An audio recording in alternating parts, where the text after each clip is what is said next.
Hello. Hello. I should put on pants. 1 second. I should do this like during the starting screen that I didn't.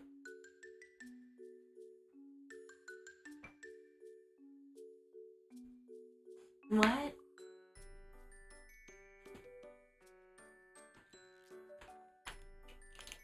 You know I don't stream with pants on. I put them on like last minute. Have you ever wondered what I do in the starting screen? Yeah.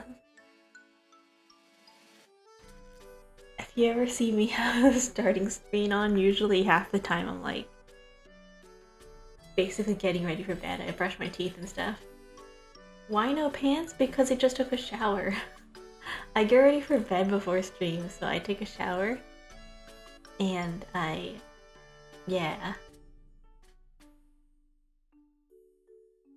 I'm like, I get ready for bed basically, and then I start stream. I'm like, okay, we're gonna take a shower, and I'm gonna go brush my teeth and all that before I start stream. So that afterwards, when I finish stream, I can just immediately go to bed, right?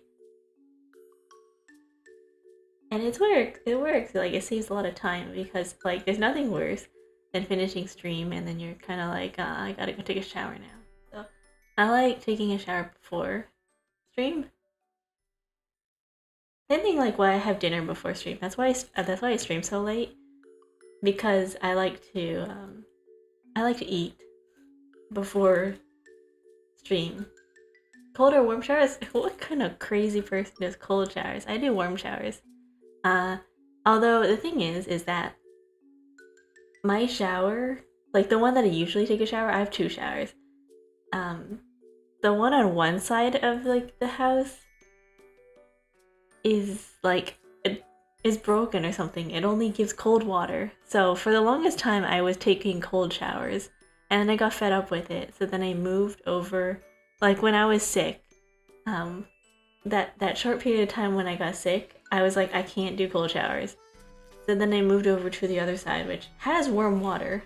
It's just one shower that has cold. And I'm not really sure what's wrong with it. But yes, warm showers. I really like warm showers. But for a brief period of time, I think for like a month straight, I was taking cold showers because there's just something wrong with the shower system. Like, there's something wrong with it. I don't know what it is. It might be water pressure or something wrong with the heater, but it only works on one side of the house. Like, one side, we have perfectly fine hot water. It's fine. The other one, it'll be freezing cold, and then you have to let it run for maybe 10 minutes, and then it gets slightly warm.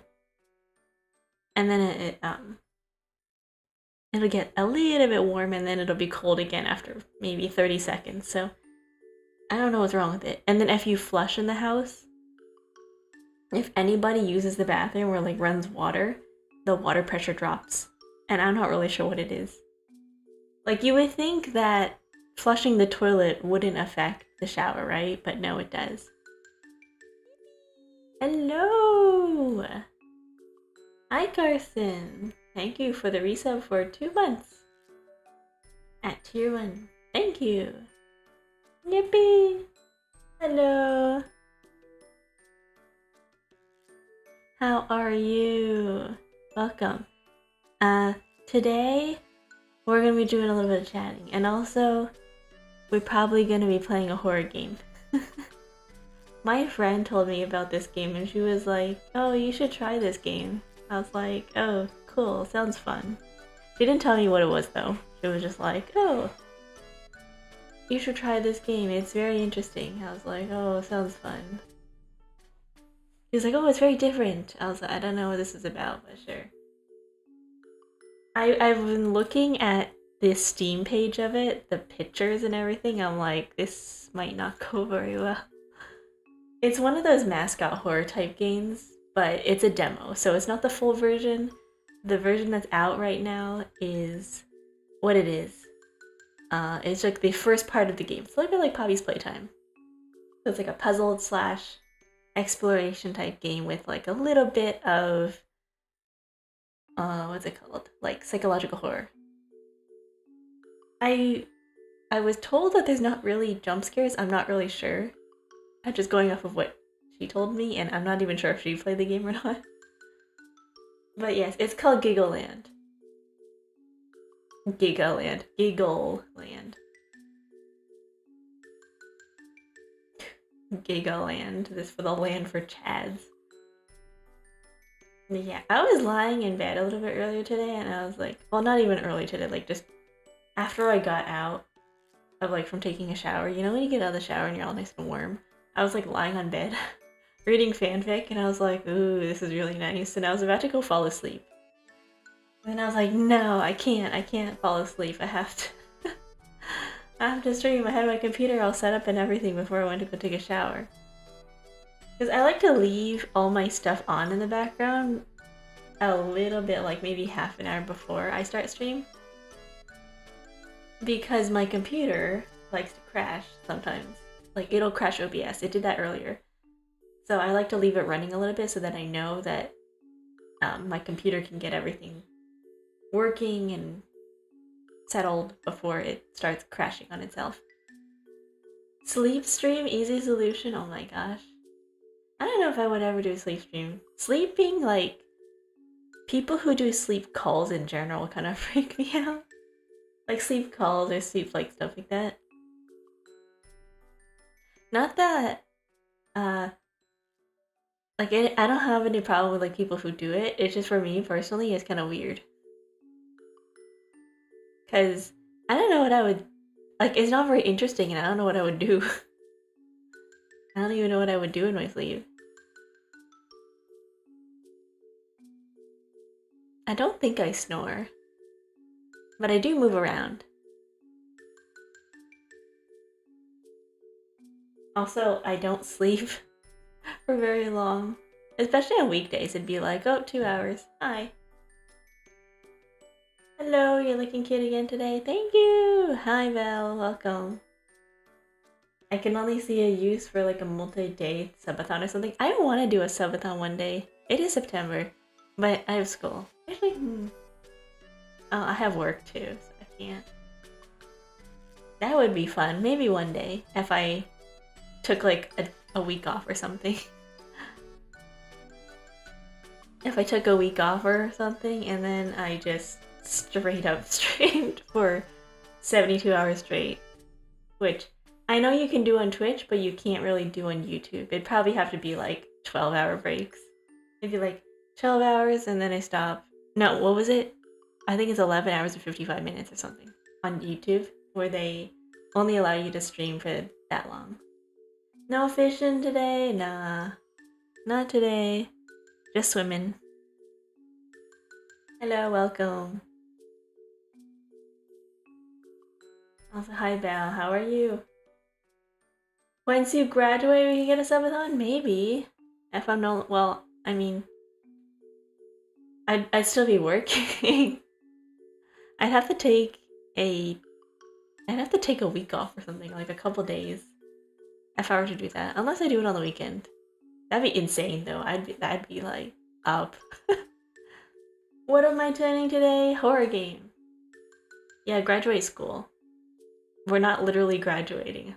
I don't like the term graduation when it comes to VTubers. I know it stems from the idol industry. Hello, thank you for the follow, Vinny. 4017. Hello, how are you? I know it stems from the idol industry, but it's a little odd. Why don't we use the term, what's a better word? Retired.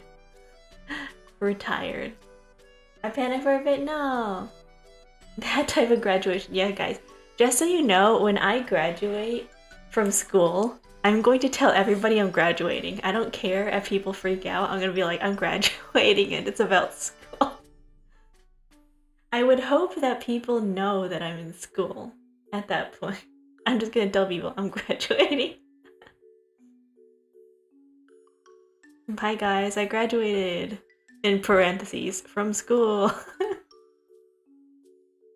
Hello, how are you? I'm good. What's up, guys? I think, yeah. I'm gonna tell people I graduated in like 2 years. Gosh, can you imagine me being here for that long? Thank you for that bet. Wish I was back in school. It is fun. In very small font, the same color as the background from school. Yep. Exactly. That's what I'm gonna do. I'll put it in like subscript, like really teeny tiny font. It'll be like,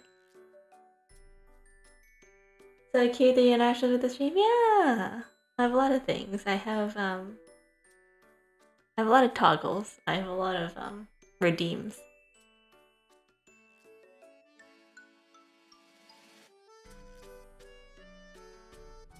You guys have very similar names. Vinny and Vinny. Your name's Ryan. Are you the same person? I can't tell. I am from Brazil. Nice. I've never been. Sounds fun. I'm from Germany. Ooh. I've also never been. I haven't really visited Europe much. That sounds cool. Are cold there? Is Germany cold? I think so. What time of year is it there? It's like summer. Here it's hot. What's the temperature? It gets to like 90 or 100 sometimes. It gets warm. Winter fun. It's like Australia right now. In Australia, it's really, really hot. But yeah, the term, what's it? Winter's hot here and summer too. Oof, that sucks. Yeah, that's true. I mean, you guys are close to the equator. When you're in Brazil, so yeah, it's hot all year round. Meanwhile, Australia over there, they're having winter. It's winter time over there. This is fun. I like the images of like the Australian Christmas with Santa in like board shorts and a surfboard. It's barely snowing? Ooh. Really? I heard that in Germany it's like cold all year round except for maybe like a week. Like for a week the sun comes out and they're like, wow, the sun, it stopped snowing. And then like the week goes by and then it's cold again. Wow, it's summertime, it's so warm. Never mind. Yeah, I used to live in a place where it was super, super cold. And it sucked. I did not like it. But the only good thing about having the cold is that you don't have to experience bugs. The nice part about having like cold winters is that there are no bugs at all. Or very, very few bugs. Depends on where you live.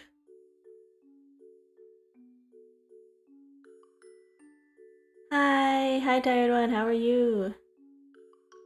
It's hot in summer and cold in the winter. Ooh.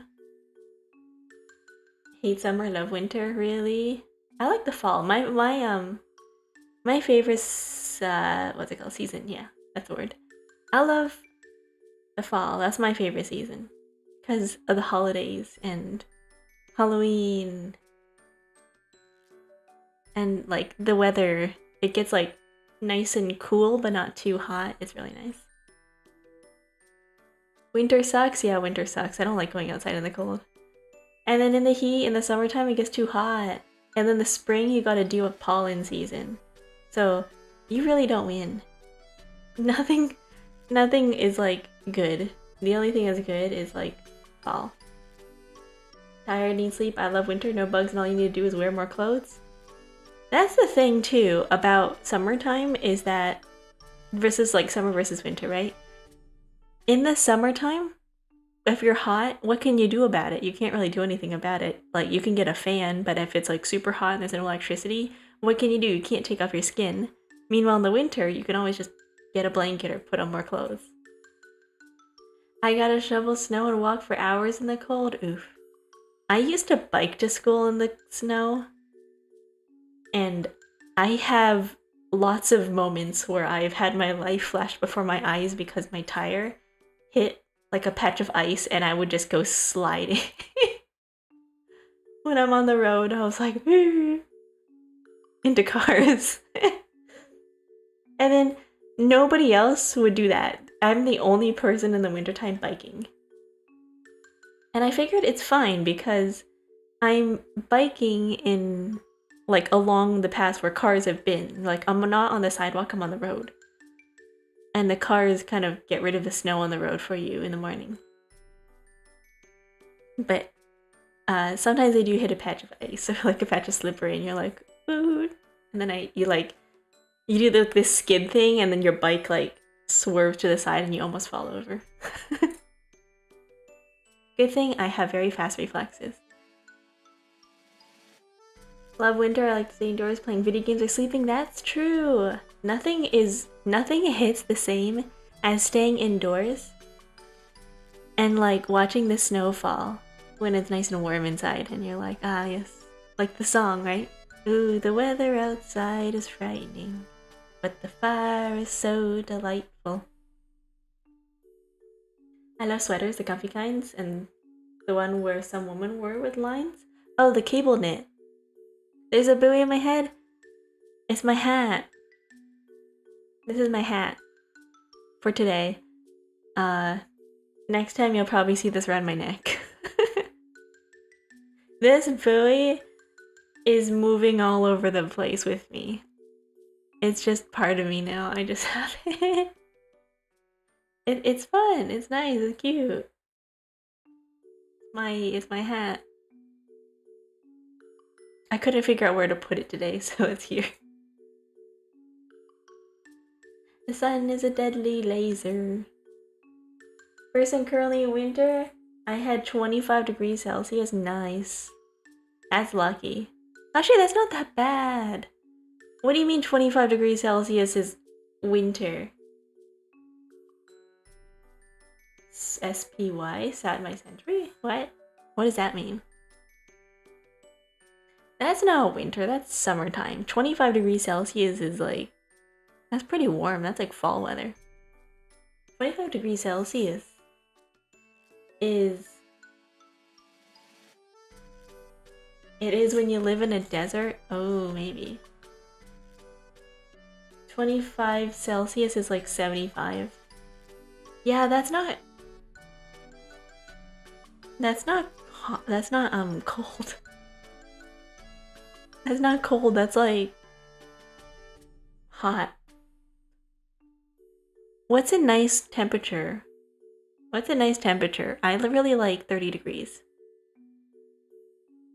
Like 30 degrees Fahrenheit? No, sorry, that's cold. 30 degrees Celsius, it's like 80 degrees Fahrenheit, right? Fahrenheit. Kinda cold. 10 Celsius? That's super cold. 40 degrees. No, I think the perfect weather is like maybe 30. 30 degrees Fahrenheit? Or it's like kind of warm but also not too hot. It's like room temperature. Like coolish. It's like right near the end of summer and you're starting to get into fall. That's a really nice weather.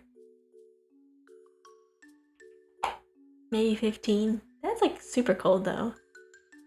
Wait, what is 15 degrees? Oh my god. What is 15 degrees Celsius in Fahrenheit? We gotta do like metric scale.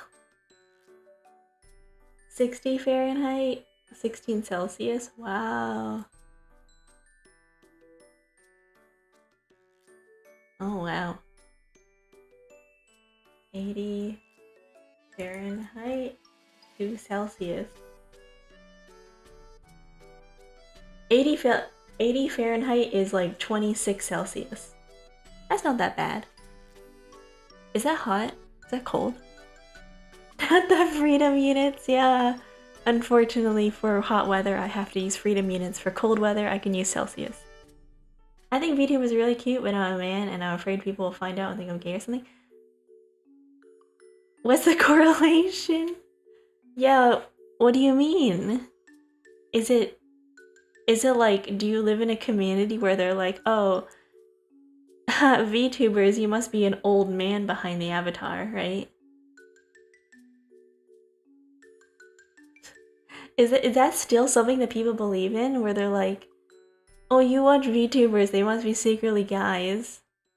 Yeah. Oh. It'd be really hard to do that. Because you know how much effort that would be? Like, unless you're really good at dressing up as a girl, maybe, or like doing a really convincing girl voice, but you can always tell if somebody's using a voice changer, I feel. Because voice changers make your voice sound a little bit modulated. VTuber fans usually have the stereotype of being gooners. I've never heard of a gay stereotype. Yeah, I usually hear like gay stereotypes being used for people who I don't know, wear makeup or like wear whatever.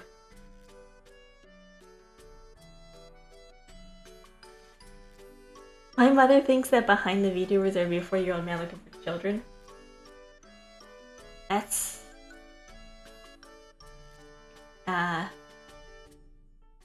I feel like that's such an old, outdated that's such an old, outdated belief. Come on, it's like 2025. Maybe in 2019 people would think that, but it's 2025. Guys, if you saw my hands, like you saw my hand cams, do you think that would belong to a 40-year-old man? If you guys have seen my hand cams, do you think my hands belong to a 40-year-old man? No. See? Maybe. Yeah, I have very dainty hands for a guy, who knows? Maybe. Maybe I'm a femboy. 40-year-old femboy. You know what? That's a great concept. 40-year-olds is in shape. Sorry if I offended you in any way. No, don't worry about it. I do not get offended. It would take a lot to offend me. I've got like super thick skin. You really can't like offend me. I've had people come in here and say the weirdest things. Don't worry, that's like not weird at all.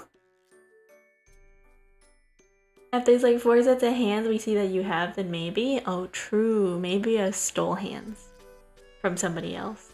Maybe like if I have somebody stand behind me.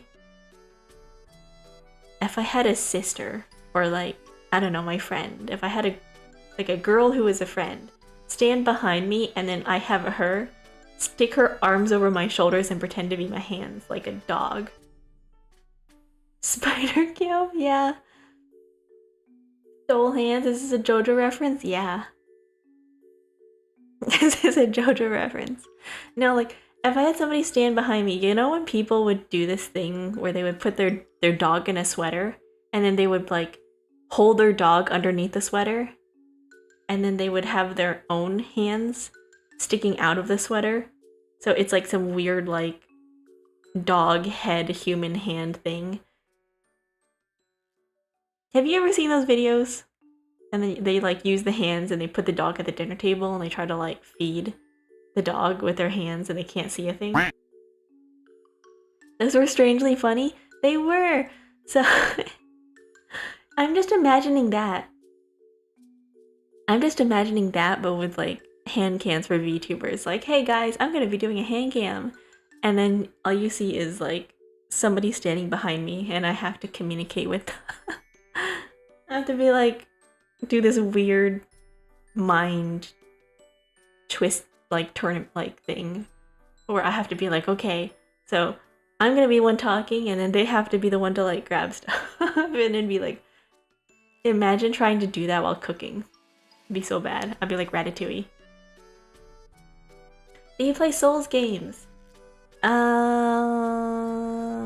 Last one I played was maybe Dead Cells and Toho Luna Nights. But that's a Metrovania. I love the falling emojis. Yeah, they're very cute. Yeah, I play not very often. I do have Hades I've been meaning to play. But also at the same time, I'm really bad at fighting games. You can do a foot cam, but it's just a mannequin. I have wanted to do a foot cam, but I wanted to wear my stupid fish socks. I have these like fish socks that they're have you guys, do you know what tabby socks are? I can imagine a tiny kid pulling a chef's hat. Yeah. Trying to hit emoji in your head. They kind of spawn randomly. Love fighting games, waiting for 2xKO. Ooh, I have Guilty Gear. Yeah, I have Guilty Gear. I haven't played it though. I used to play like... Sometimes I play Smash. Guilty Gear, yeah! Who's my main? I don't know. I have the game, I haven't played it. Yeah, like Guilty Gear Strive. I like some character designs I really like what's her name? The scientist lady. I've been reading into the lore of Guilty Gear and it's so complicated. The Guilty Gear lore is like, yes, this dude named Bad Guy whose wife dies and then gets resurrected by his best friend from college, who then splits off into personality and becomes like 3 different people.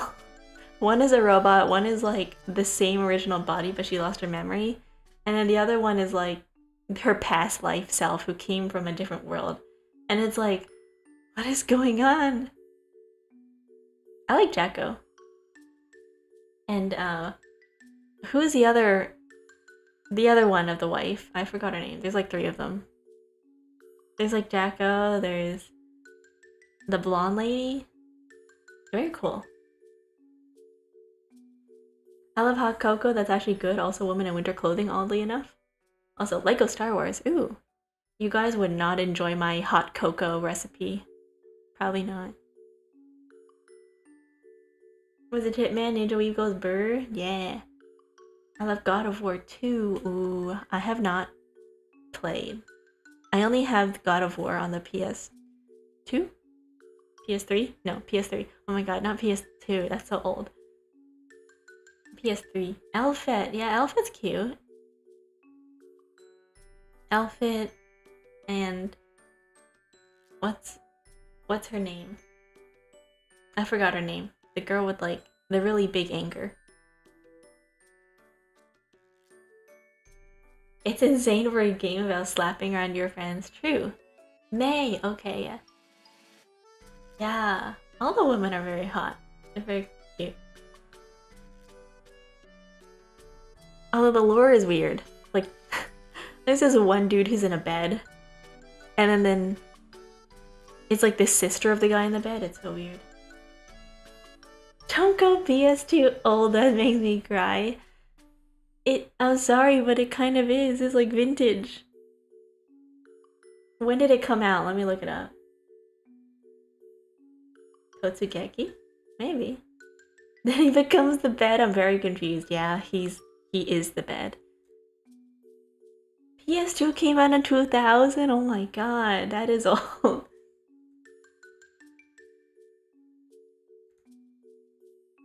I'll Google this. Oh, it was released in 2000? Oh gosh. I'm surprised. When did PS3 come out? Oh, 2006. My god, that is old. That's what? More than 10 years ago? That's like 20 years ago. That's 20 years ago. What do you mean that's not old? That's 25 years ago. That is old. That's vintage. They consider that retro nowadays. Cause that's like about the same age as the GameCube, right? The GameCube came out in the 90s.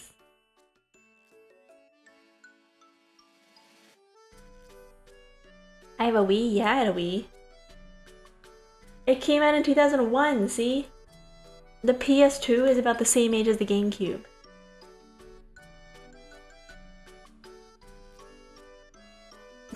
The GameCube came out in 2001. Lost a tournament in top 8 against May. I'm scared. Oof. Maybe one day we can do Guilty Gear. That'd be fun. I'm not really... I'm looking at my controller. I don't know what type of controller I have. I think I have a PS... What are they called? It's not the PS2 controller. It's the Xbox kind of controller. I miss online Mario Kart Wii. They recently had the new version of Mario Kart, right? Have you guys seen it? Have you guys seen the new version of like Mario Kart World? Has anyone tried it? Does anyone have the Switch 2? I don't have the Switch 2 because I cannot... Well, I don't have any games that I'd really want to play on it to like justify buying a whole new console. Yeah, no money. It's $500. It's expensive. The GameCube came out in Japan the same week as 9/11. Wow. I didn't like the new Mario Kart. Miss Mario Striker Charged Football. Is it?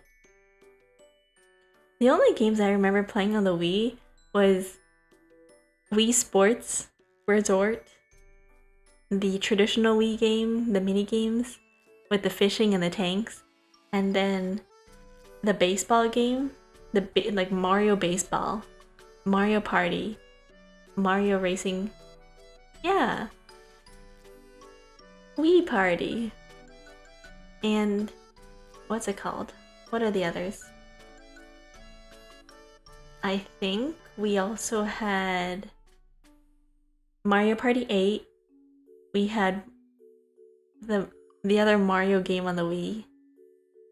I just can't remember it. Mario Kart Racing. The one with like the 8. Hello! I played Zelda Twilight Princess on the Wii and the GameCube. Woo! I didn't even know they had it on the Wii. I've never played it. I just have very specific memories of playing on the Wii and doing really well during tournaments. Like I would get in maybe like top 3 and then I would go and hit an obstacle and get stuck and then end up in last place. Because I'm really good at steering until I hit an object and then I get stuck. Hello, welcome. For real, yeah. I remember playing M&M's Kart Racing. It was such a weird game. M&M's? They had that. I remember playing racing games at the arcade. You know, like the arcade racing games? There's one about like you're a taxi driver. Or the ones where you just drive in a circle, like the motorcycle ones, those are kind of fun.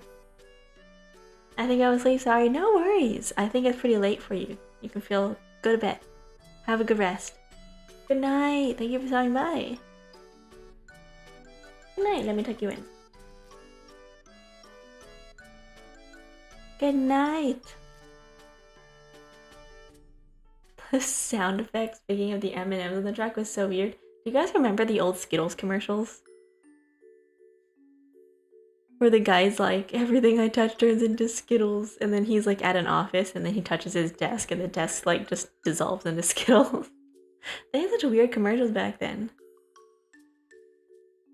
You guys remember those? Those are fun.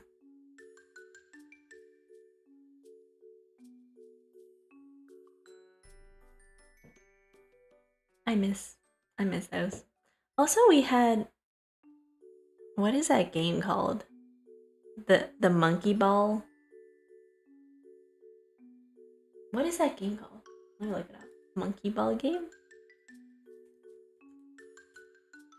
On the Wii? Super Monkey Ball. Yeah, Super Monkey Ball. If he and Midas touched, what would happen? I don't know. Maybe they turn into gold M&Ms. Sorry, not golden M&Ms, gold Skittles. Either their power would cancel each other out or they would combine, and then they would just turn into, like, gold Skittles. like about the same year that Cloudy with a Chance of Meatballs came out, right? Cloudy with a Chance of Meatballs came out in about 2010. I'm trying to remember what other games I had on the Wii that I played. I was more into DS. Like, I had a lot of DS games, but I don't remember playing very often on the Wii unless it was like friends came over and it was a party game. Because I played a lot of Mario Party, as well as like the Mario games, but I don't remember playing on the Wii very often. I have an older brother, so we would play a lot of like co-op games on the Wii. And then on the DS I would play a lot of I had a lot of farming games. Like I had Harvest Moon on the RGBA. And then I also had Pokemon Emerald. I think it was Ruby. No, it was Ruby. Like the bottom slot of the DS. I had Ruby, and then I also had Harvest Moon, like one of the old ones. But the save file was corrupted because those things never worked. That cartridge, it was so buggy. Because I remember like playing or like plugging it in, and then my game would just never save. So that was really sad. I'd get really far, and then my game would corrupt. And then I'd have to start over again. So I only got as far as maybe finding, like, I want to say 4 of the harvest sprites. And then it would reset me back to the start. So I never actually got to see the end game of Harvest Moon to like date anybody, so that's kind of sad. It was one of the really old games too, where you couldn't pick your gender, you're just a guy. But it was fun. I remember befriending the witch lady and giving her like rotten food. And she'd be like, I love this stuff. How did you know? I'm like, I failed at cooking. Here you go. I think my love for farming games is like hasn't changed. I still play that. Although nowadays it's more of a, what's it called? I don't know. Nowadays I play more variety games. I still have yet to finish playing Fantasy Life and Monster Hunter Wilds and Fields of Mistria. I have so many games. Guys, I have so many games that I want to play, or that I have been playing that I haven't finished. I got a copy in Pokemon Silver and beat the entire game in one sitting, then save the game to play the next day, just to find the internal battery is dry so it doesn't actually save the game. What? What? How does that happen? What do you mean the internal battery? Like, the DS didn't save? I have no finished a single Steam game. I don't think that's a mood. I play a lot of short games. I feel like I finished a couple on stream at least. Like, short games. Holy typo. I think you meant not, right? I have not finished a single Steam game. I finished a couple. If there's a battery on the old Game Boy Pokemon games, as it ages, it dies and it ruins it time-based events. Ooh. That sucks. I never had a Game Boy. My dad had a PSP. He had a PSP. But I personally had a DS. I had a DS Lite, and then it broke. And then I got a regular DS. But I really miss my DS Lite. My DS Lite was like pink. And that sucks. Pokemon Silver on the Game Boy. I remember the good old days going to GameStop and holding your DS at the store to get rare legendary Pokemon. My sister had a DS, never let me play. Oh no, that sucks. That's sad. That's really sad. That sucks. I had to play. Like, my parents bought me one, and then they had to buy, like, no, they got my brother one, and then they had to get me one because I was like, anything that my brother has, I have to get to. So we head around. But I remember I broke my DS Lite because I had a bottle of, I believe it was Gatorade in my backpack, and it spilled all over my DS. And then I think it short-circuited, and it was all sticky, so it broke. And I was really sad. Hello, welcome Raiders! Hello, hi Cosmic. Wait, Connie Cosmic. Welcome, hello! Hi guys! Attack! Hello, welcome, how are you guys doing? What were you up to? Hi Raiders, welcome, my name is Kyokamiya. I am a Songbird Tengu streamer, and currently we are talking about vintage game consoles, like the DS. Vintage DS in the same sentence is a wild. Yeah, like Wii, DS. Good, we talked and played Gartic Phone. Nice! That sounds super fun. Let me give you a shout out.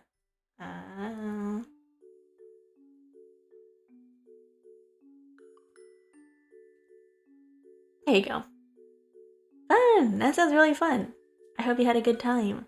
If Raiders and Connie, if you guys have to, you know, do whatever you need to do after stream, feel free.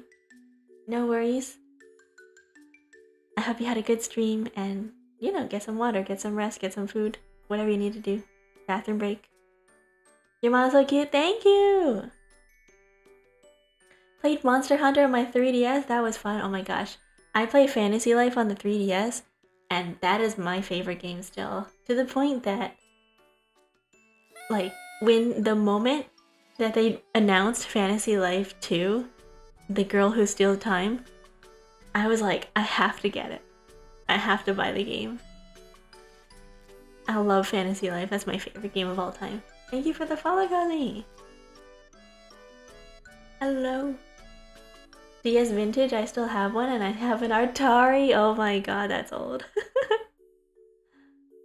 Oh no. I don't have any of my old consoles. I still have my DS. I have an old DS, and then I have... I don't believe I have my Wii anymore, and I don't have my GameCube. I was more of like a Nintendo. I was not like more of a PS3 until later. Then I like inherited it. Like it was passed down by a relative. They were like, "Oh, do you want it?" And I was like, "Sure." So then I got a PS3, and then I played like some like God of War and Drake's Fortune and Risk of Rain, I believe it's called. Yeah, Risk of Rain, right? Jason! What else? I played so much Style Savvy on my DS, and I played a lot of, I remember, Viva Pinata, and Scribblenauts, and Professor Layton, and Ace Attorney. Those are my main games that I played a lot on the DS. But I didn't really get the opportunity to play the 3DS much. Like, when it comes to games, I spent so much time on the 3DS playing Fantasy Life. Even though I could have probably played the Ace Attorney / Professor Layton crossover game, which I think I have to get I have to go, or like find something online about it, right? That game, I never finished it. I remember playing like the first case and I didn't get to it. My gosh, Professor Layton's so fun. Ace Attorney's so much fun. My god, are they such long games? They're so long. But it's fun. I recommend. If I've been trying to get into like other type of games, maybe like on the DS rather. I was reading about some games that came out like long back then that I never got a chance to play, so I've been going through them.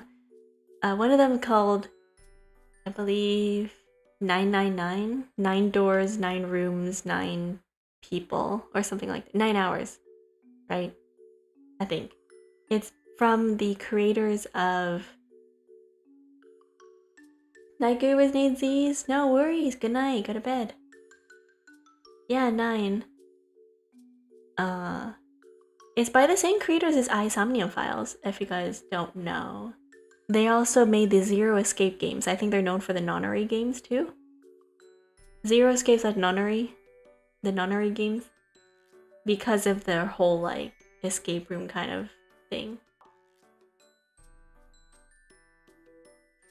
Yeah, they made Isomnium Files. Actually, by the way, if you guys don't know about the series called Isomnium Files, they came out with the newest game.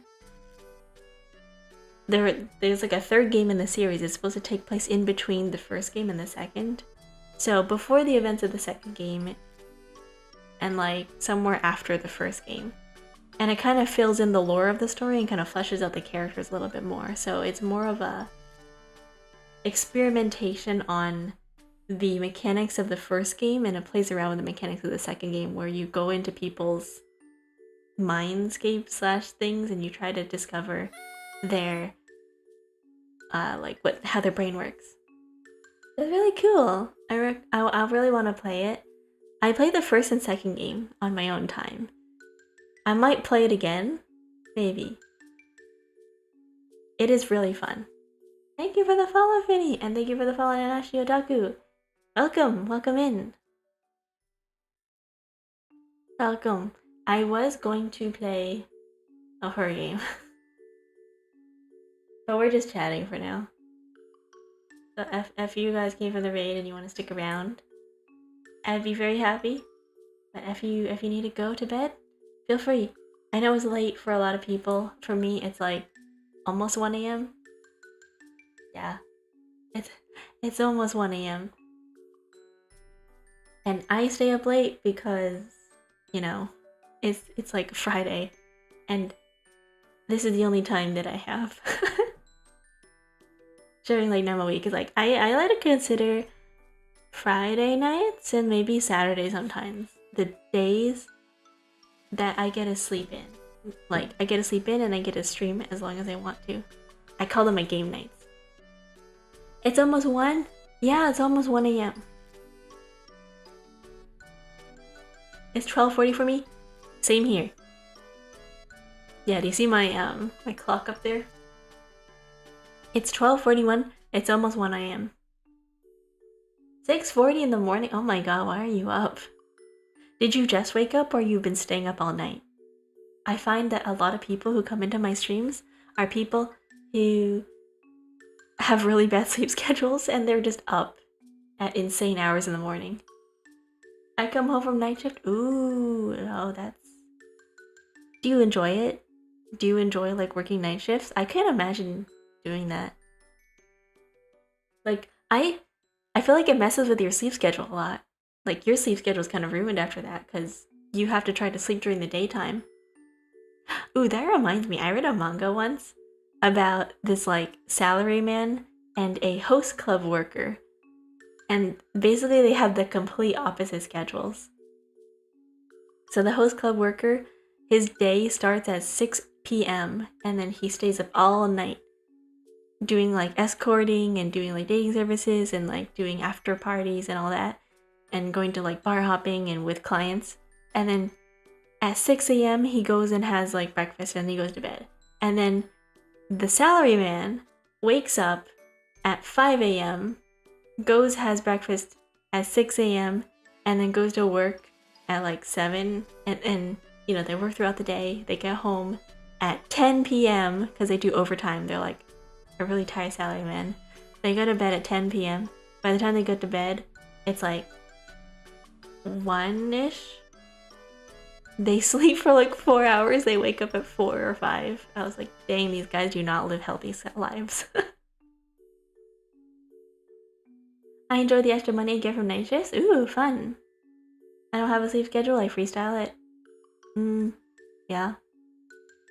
I feel like it must be kind of difficult not having a set schedule. Maybe. I live right on the Chepes... I don't know how to pronounce that word. My brain wants to say cheapskate. But I know it's not cheapskate.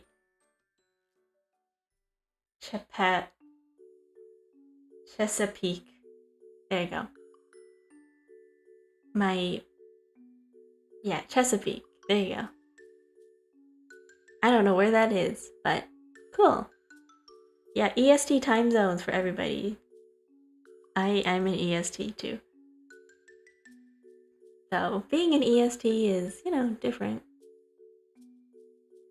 I have a different shift every week, so it's hard to have a normal schedule. Yeah, I feel like that's the most difficult part. Like, the nice thing about having, the typical 9 to 5 is that every day you wake up at the same time and you do the same thing and you go home. Kind of boring. I go home, immediately forget everything about work. When people tell me, they're like, I was thinking about this at home last night, about this job. And I'm like, you think about work at home? Why would you do that to yourself? Is the biggest estuary in America, stretches between Maryland through Virginia and barely touches North Carolina. Cool! I have not been to any of those states. I've never been there. Maybe I have drove through them, but I don't remember. I haven't stopped through. I recently went to Texas. That was fun. I envy those with a 9 to 5. I have a 7:30 to 5. I don't have a 9 to 5 either. I have a 8 to 5. Because my hour doesn't count. My hour doesn't count as a work hour. I work 8 to 5. And then I have an hour lunch. And they don't let me, like, I don't even use my full hour like I'm supposed to. But half the time I sit there on my phone because I finish eating really fast, and then I sit there, I'm like, why can't I take a half-hour lunch every day and then go home at 4:30? But no, they don't let you do that. I could even eat at my desk. I don't need a lunch break. I could just sit there, eat at my desk, and then go home. Like, I could get to work at 8:30 and then go home at 4:30. How nice would that be? I have a 6, 2, 2, 10, and 10. What kind of schedule is that? That's wild. That's such a weird thing. Also, this is a concept that has been like kind of living in my head. It's so funny to me. For someone who's been like streaming for quite a while, you would think that I would run out of things to talk about, but I feel like I don't. Morning shift, day shift, night shift. Oh, wow. It'd be really hard to do day shifts right after a night shift. I couldn't. My sleep schedule would be so bad, I'd not sleep. I get a 30-minute unpaid lunch, but I'm not even paid by the hour, so I just take as long as I want. What are they gonna do, not pay me for the time they don't pay me? I don't know. I'm paid hourly, so I get overtime. But, the work that I'm at, they're very stingy. They're like, you cannot take overtime. We do not want to pay you overtime, so go home. Anytime you work longer than you're supposed to, go home. They kick you out. It's like 1 week night shift, 1 week morning shift. Ah, okay, so that's a little bit more manageable. It's not like back to back like a doctor, Like, how doctors have, hey guy, we need you to come in to like do a skirt surgery at, like, you're on call for maybe, like, you're on call for 7 p.m. to 10 a.m., right? I had 2 weeks night shift back to back. I feel like if it's like 1 week entirely, it's not that bad. It's not like every single day, like, oh, today I have a night shift, tomorrow I have a morning shift, stuff like that.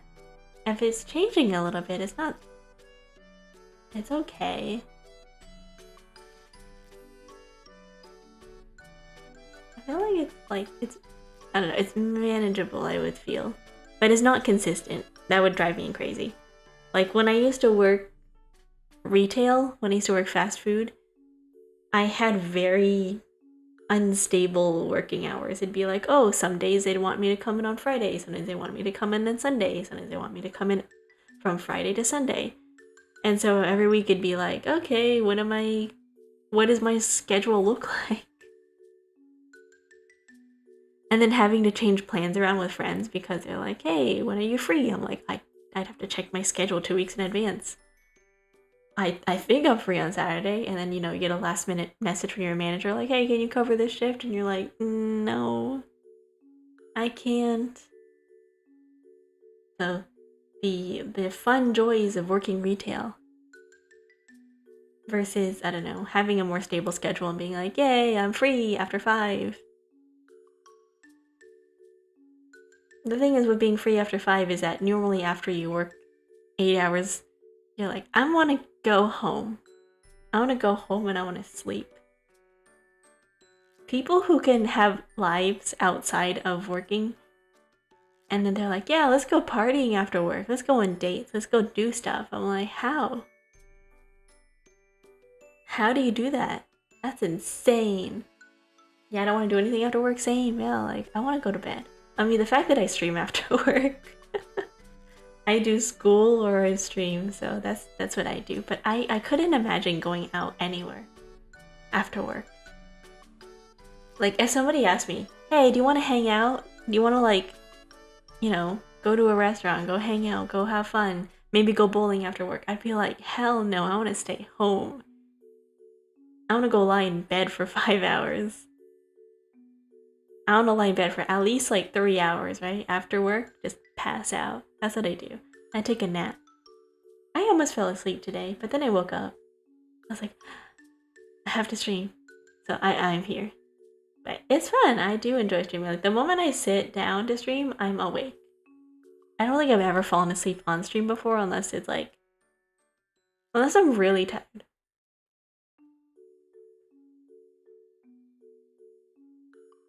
But now that I've finished school for this semester, I don't start until, I believe, August. That's next month. Yeah. I start, like, end of August, so... I have maybe 3 weeks of free time. I'm trying to get caught up on this course that I have to take in the fall, and I don't know how it's going. It's a lot of statistics, and I'm trying to get ahead because it's technically it's a course that I have to retake. I did not do well the first time around, and what is kind of upsetting to me is that I need a 3.0 GPA at all times. I literally had a 2.7 and they said you're on probation. So they calculated and they're like, oh, even if you do well next semester, you're still on probation because you basically have to get 90s to bump your grade up for the next 2 semesters afterwards if you want to like increase your grade up back to a 3.0 where it's safe. So they recommended me to like basically reset the course, petition it, wipe out the grade so that I have to retake it this semester. So I had to wait a whole year to retake it because I don't have a 3.0 GPA. And that's crazy. But that's what happened. So I'm basically retaking this course. For a course that I didn't even do that bad on, but they want me to. I have to retake it. It's gonna be a lot of, I guess, doing assignments I've already done. And that's gonna be like really boring to me. Damn, now I don't miss school anymore. Thanks. You're welcome. School isn't that bad if you enjoy learning. But yeah, my school's a little bit strict.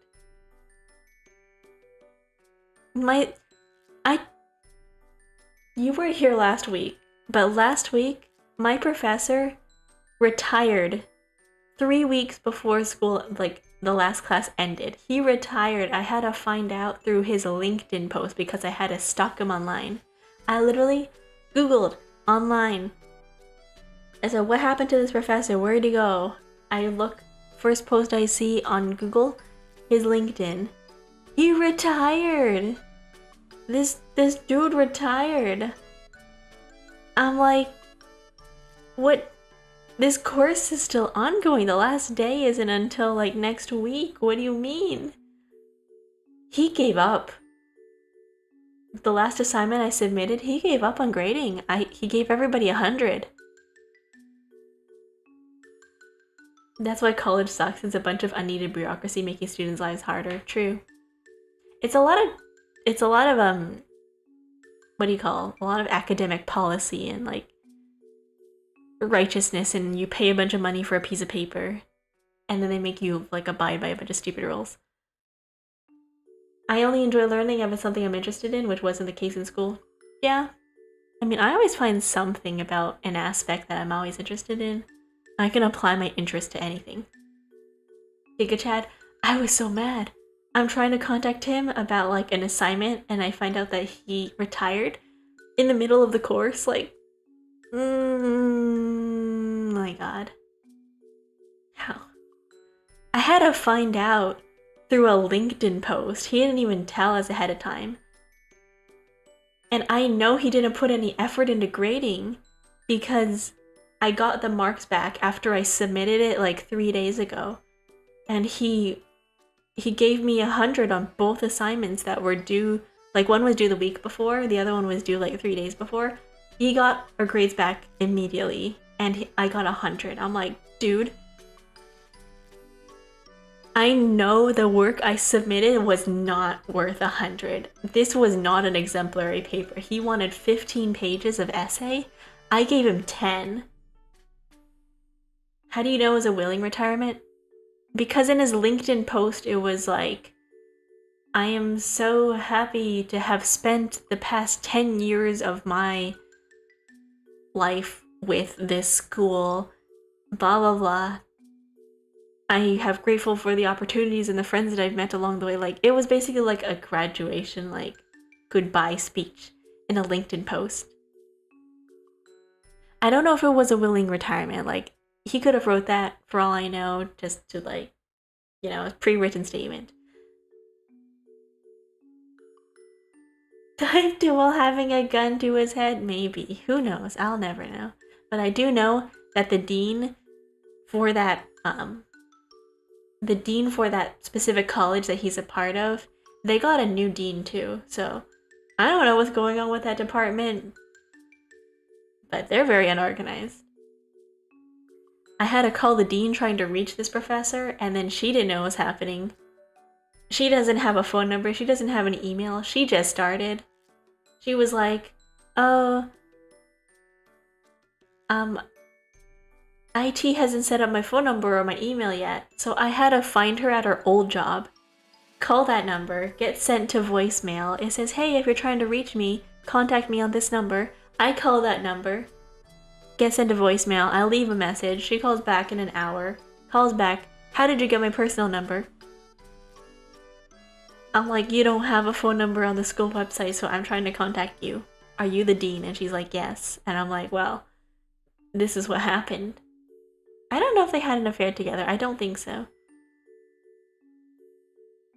Considering this previous professor was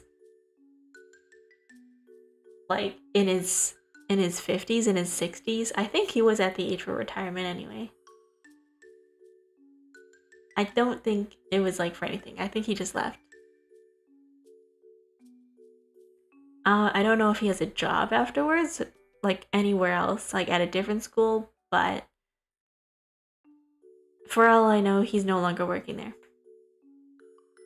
But yes, the work I submitted was not worth 100. I know, because I read it back after I submitted it, because I remember working on that assignment, like, locked in. I was typing and I did not proofread anything. I just typed and I just kept writing and then I submitted it as is. I did not proofread anything. I did not read it. I did not edit. I just typed and then I submitted it. And even then it was still way under the word count. He wanted 15 pages. I submitted like 11, 10 pages. It still had all the requirements that he wanted, but it wasn't as fleshed out as I wanted it to be. Or that he maybe wanted it. I'm not sure. But basically when I submitted it and I read it over again, I was like, ooh. Ah, that's not well written at all. That's horrible. That sucks. So I think for my other assignment that I had to create a presentation and I submit that too. And it wasn't the best. It was my best work, but as long as my motto is like, as long as I get it done, that's all I care about.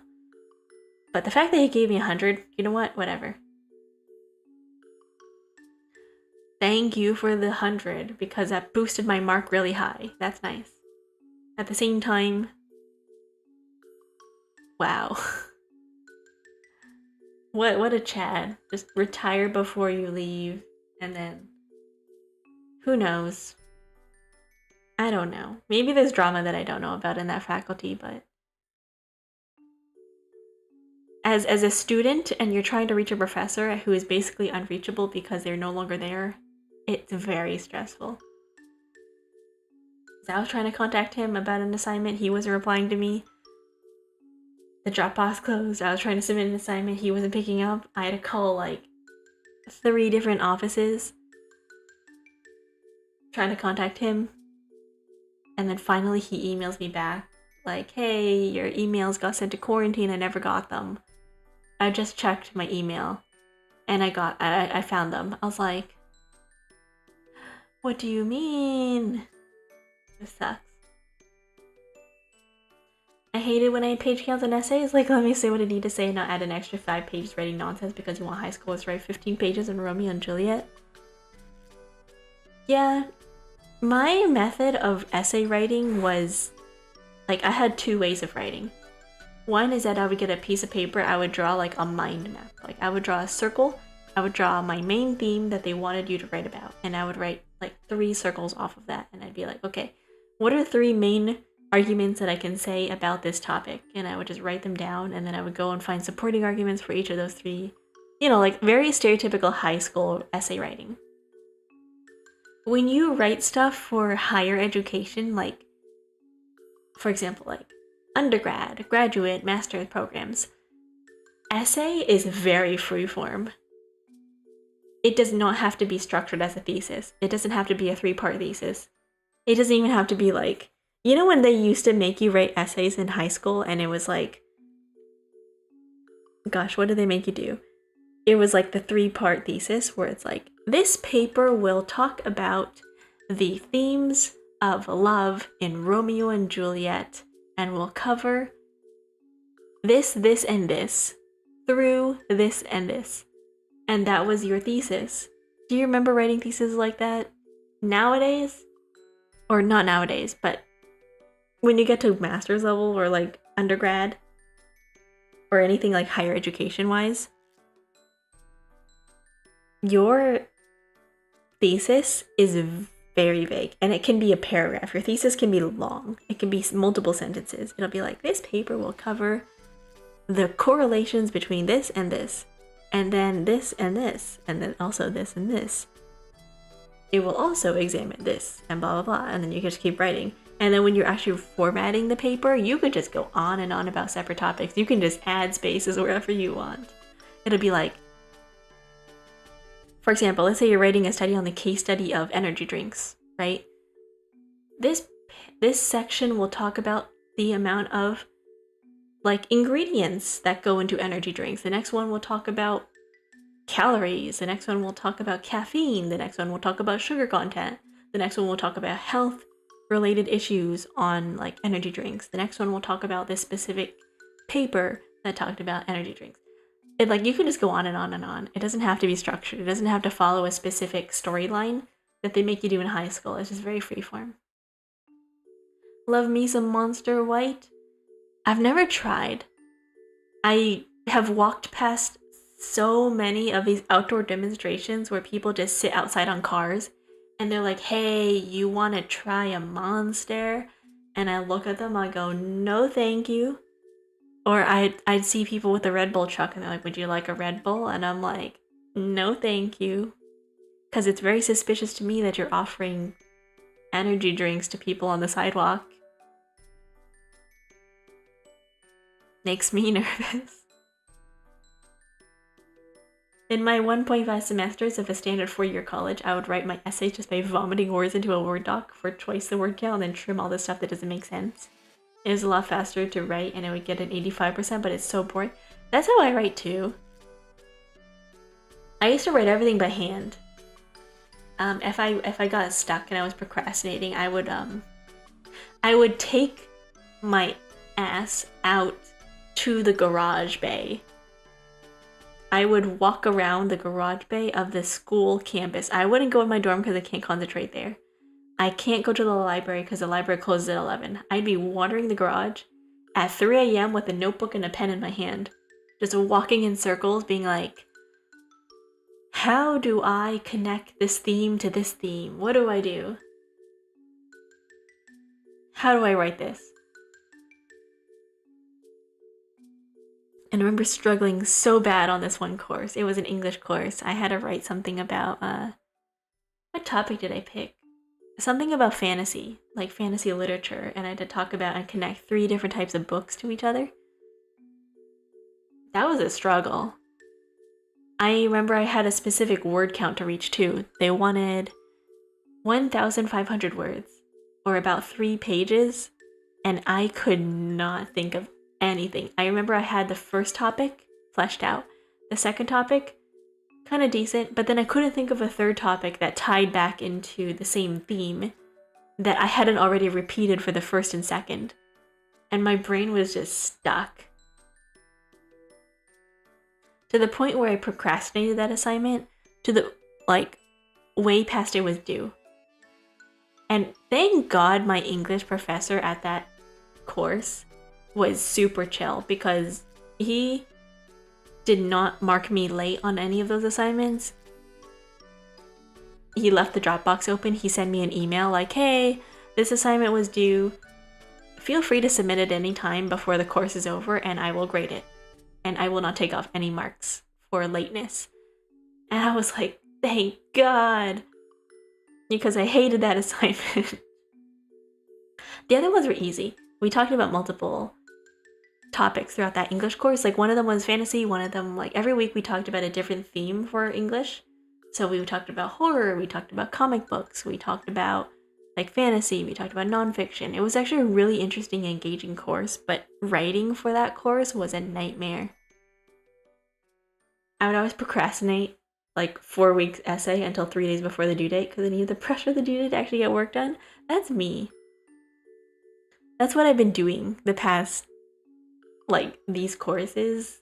I wrote that essay, the 15-page essay, I wrote it all in a day.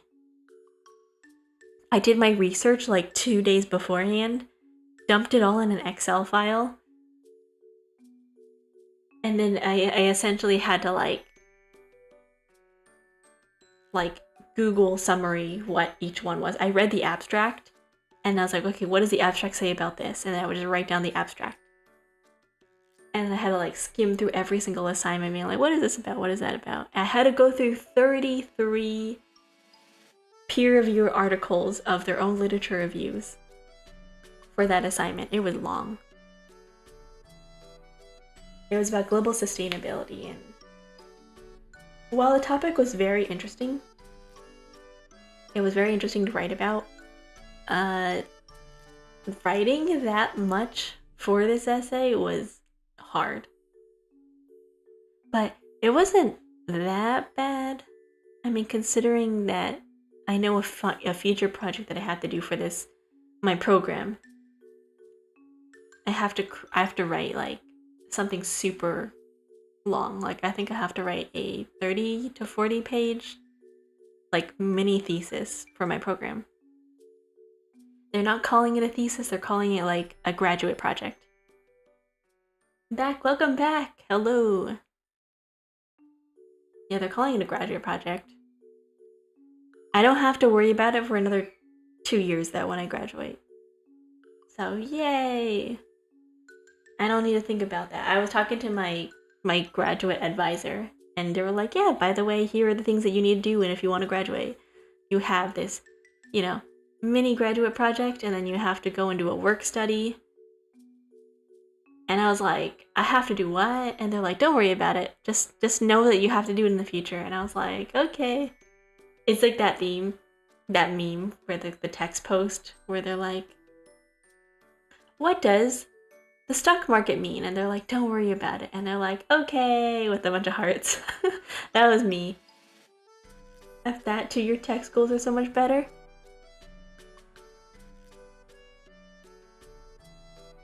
I don't know. I have a friend who went into the army. I have a friend who told me, she was like, after high school, I'm going to go into the army. I was like, okay. I never heard from her again. I don't know where she is now, but I'm guessing she went to the army. She did not want to deal with graduate school. she just was like, screw it, I'm going to the army. I was like, okay. Tech schools. I mean, depends on what you study. To be fair, trade schools are pretty good if you are like pretty handy and you like doing simple tasks and you like problem solving. Like if you want to be a plumber or if you want to be an electrician or if you want to be like those people who go outside and look at like ACs, like air conditioning, HVAC system people, they have very simple jobs, or like half the time they just kind of walk in, look at something, go, oh, there's your problem, and then leave. They make a lot of money. Simple task, there's nothing simple about half the problems in the trades. Half the problem that the problems in trades isn't the problem itself. It's dealing with the people. It's not the problem. Like, half the time it's easily diagnosable. You're like, oh, electrical wiring problem. Okay, just gotta rewire that. Or you're contemplating life and figuring out why the original builders did that. You're looking at like some wall in the ceiling and you're like, they wired the dishwasher to the ceiling fan so that when the dishwasher is on, the ceiling fan turns on. And you're like, how did that happen? So now the problem is solvable. It's just thinking about what were they thinking?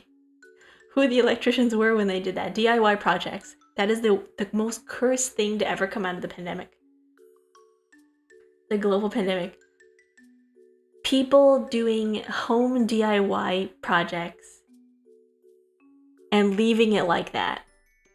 So that when you open it up and they sell the house, you're like, what were they doing? When people got into renovations and they're like, oh, home DIY renovation is so easy. Let's just do it myself. Why would I pay an electrician $500 when I could just do it myself? And then you have really fun problems. I'm back, welcome back. I mean, I'm in automotive and had someone spend 13 hours diagnosing an electrical problem to have it fix itself after we unplugged and replugged something. See, yeah. I had an issue with my car recently. My car wouldn't start one morning, and we tried jump starting the car, and you know what the problem was? The car did not jump start. So we thought it was the starter. It was not the starter, because we took a stick and we kind of like stabbed the rotator, and it would not rotate after it was jump started and turned on. So we're like, okay, it probably isn't that thing. It was the battery. The battery was corroded, and jump starting the battery did not work. So yes, it was the battery. We thought it was the accelerator, we thought it was the starter. No, it was the battery. As an introvert, I enjoyed the lockdown, playing League all day. What was I doing during the lockdown? I remember I didn't stream. I wanted to, but I couldn't because I was in a single studio bachelor with like my entire family, and I have all of my family who works from home. So during the day, my dad's in meetings, my brother's doing meetings, and my mom's doing meetings. Everyone's working from home, and I remember I was at the time in school, so I was doing classes online. 80% of the time when a car doesn't start is the battery being bad. I know that now. Yeah, the battery was so corroded that jump starting didn't even work. We tried, it didn't work. I guess you could kind of tell that it was corroded because it had like, it looked corroded. It got blue stuff around the ports of the what are they called? The stuff that it clamps to. It did look corroded, so I guess for a problem that could have been diagnosed yourself. If I ever have car problems, I feel like I should just take a picture of the car and send it to you and be like, hey. You could have also been putting the leads on the wrong spots. I don't know, like the red cap goes over the red part, right? And then you put the red wire on top of the red cap. Right? I feel like that's pretty straightforward. Yeah, I remember during the lockdown, I did a lot of reading manga. I read so much. I was really into reading web novels, and I was really into... I picked up digital art around then, and I started drawing. I heard that when jumping a car, you put black to red and red to black.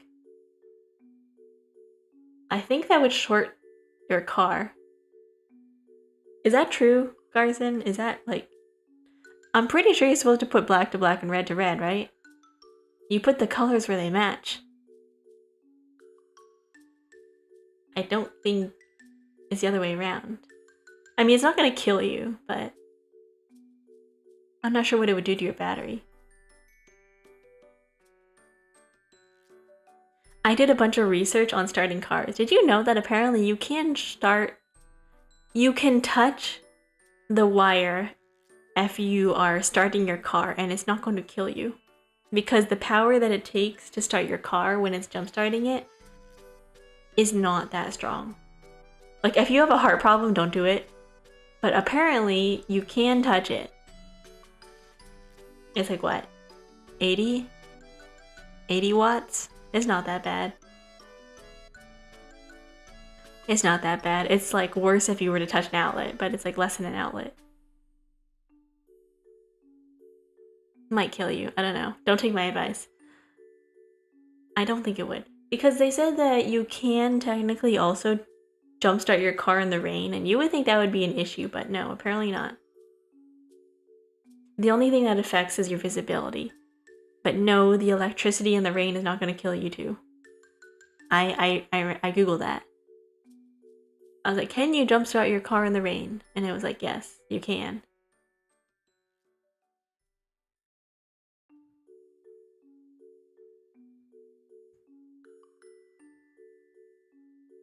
Something's happening in the background. I don't know what it is.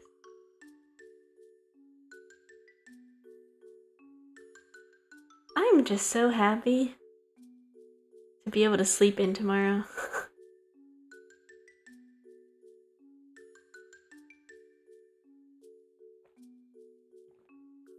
Okay, I'm gonna start.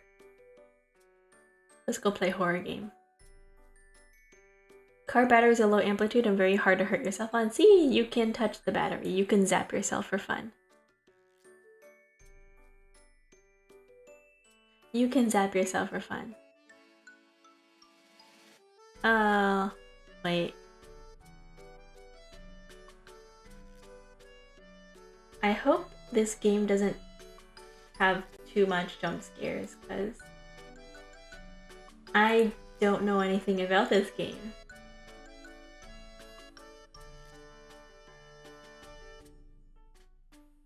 And it's looking a little bit eerie, but let me fix the game first. Audio, let's see, where are you? Here. Settings.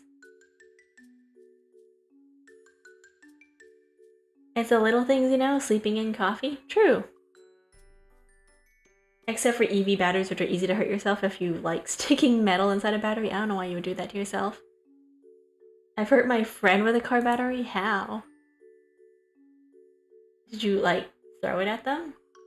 Did you hit them with it? Yeah, did you, like, throw them? Ah, yes. Yeah, okay. The little things, yeah, I like sleeping in. Sleep is nice. Sleep is always nice. Okay. My screen is tiny. Let me see what this looks like.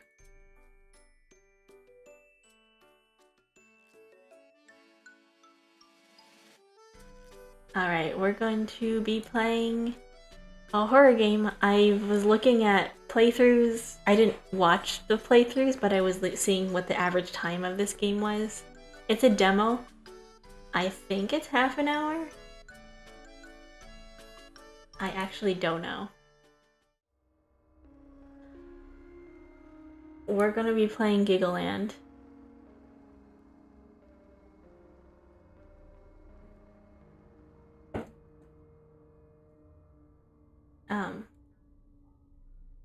Recommended by my friend.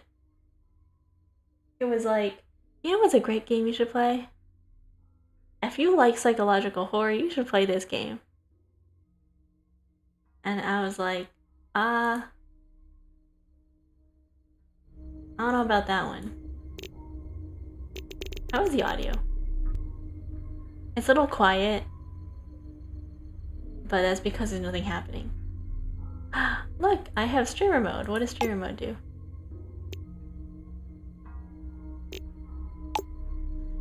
I don't know what streamer mode does.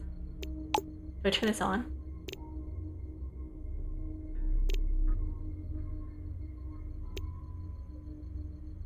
I will turn streamer mode on, I guess. Sensitivity. Save. Okay. I don't know what this game is about. I just know that it's a horror game.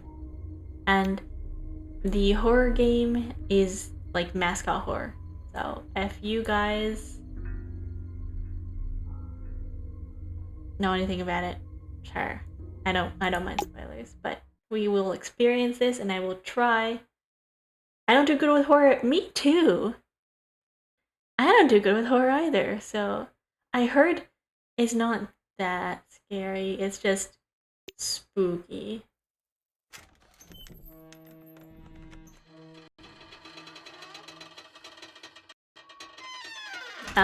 If there's any jump scares...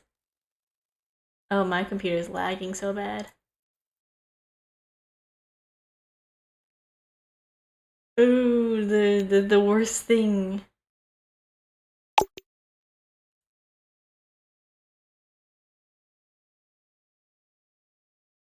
Okay, I have to turn this off. And then I have to turn the quality down. Oh my god. I forgot. I forgot my computer is potato. Oh my god, the worst. Am I turning into a robot? I can't hear myself.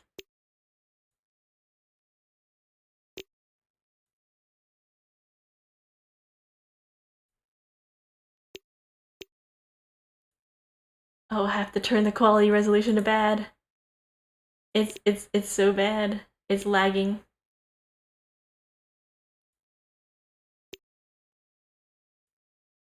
Guys, I'm lagging.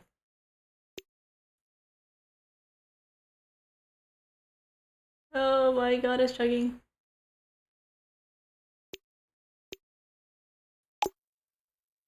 Oh, that's better. I had to change the quality to like low. Thank god. Also, I don't like this. Why is the sensitivity so bad? Spooky game? Yeah, if I scream, I'm so sorry for your ears. I do have a... Okay, that's better. I do have a... What's it called? Oh, I am frozen. I am not moving. This is killing me. This is killing my live 2D model.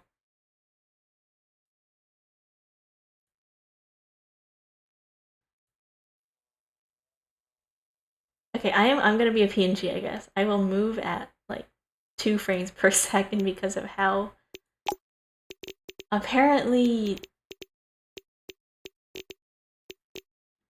how much graphic intensive this game is. This game is 10 gigabytes, by the way. Moving into FPS, I know my computer's just like that. Pretend you're the nerd on a BBC documentary kind of helps, or at least I keep telling myself it does. Yay, everybody here sucks at horror. Listen. I will be more scared than you are. I will say that now. Probably.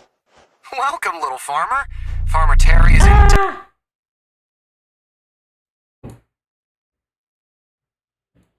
Sorry, I have to. My.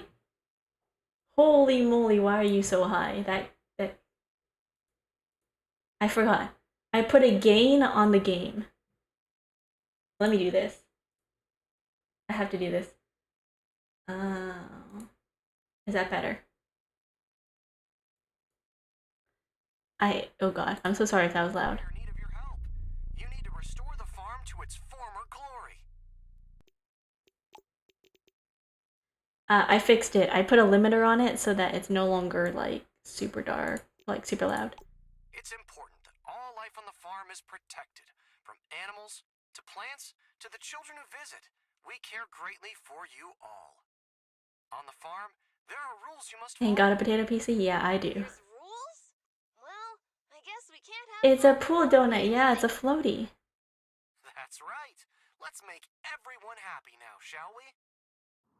I think we can do that. Yay!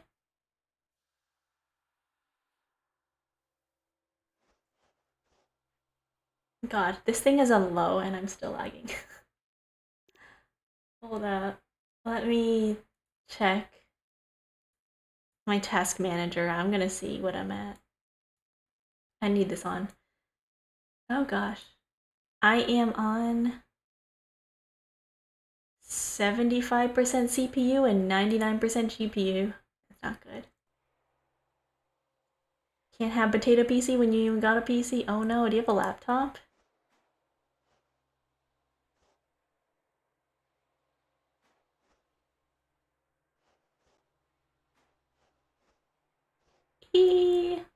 Hello. Okay. Interact with the diorama. Change to full screen. Maybe it helps. No, it will not. What do you mean? Like my game? Potato laptop is better than potato PC? I wouldn't trust a laptop to have a better, well, I don't know, better spec. I don't have a PC, laptop, or tablet. Oh no. Oh no, I think my. Hello, game! Oh no, I'm stuck. Oh gosh, guys. Hello? Oh no. Oh, genuinely. Uh-oh. I think I crashed the game. I can't. Oh. Never mind. I had to press E. For some reason, escape doesn't work when you're in the diorama. Okay, never mind. We're good. We're fine. I thought it was stuck, but it wasn't. I'm really nervous because I think I'm gonna get jump scared in this game, but I know I'm not. Or I don't know if I will. I have to turn up the brightness. I'm gonna turn the brightness like super loud. I'm gonna turn the SFX down. I need this game to be bright. Otherwise I'm going to die. I can't spend the money on fancy parts gaming machine. Too expensive. True, everything's expensive. Oh, never mind. I have to turn that up. It is our duty to provide them with the best things in life. Thank you for the follow stuffies. Besides, children best behave when they have something they truly like. What do kids like? I know I like something sweet. What do kids like?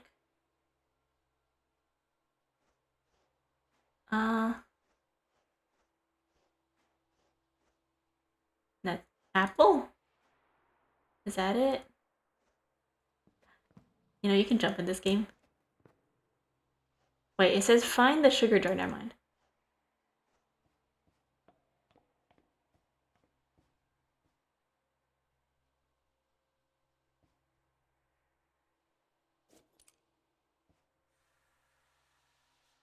What?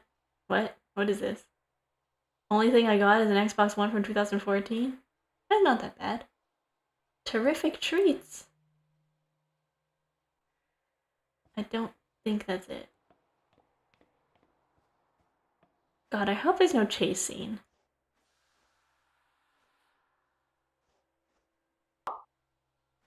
Hello, thank you for the follow, Starry Frog Creek Farms.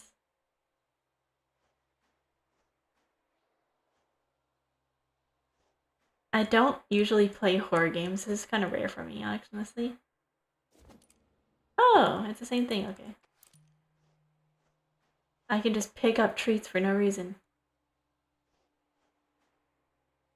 Is this not sugar? It says find the sugar jar. This looks like gummies.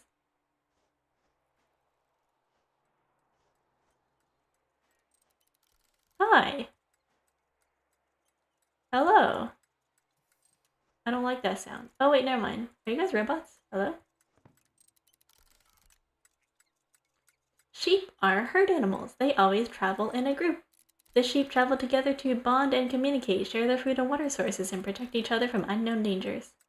This barn is arranged to keep the sheep close to each other at all times. Farmer Terry doesn't want the sheep to feel lonely, even when Shay feels like the black sheep of the group. His herd will never leave him behind. Did you know? Sheep can experience complex emotions just like humans. Sheep can feel a wide range of emotions, from sadness to happiness, pessimism to optimism, and even boredom to empathy.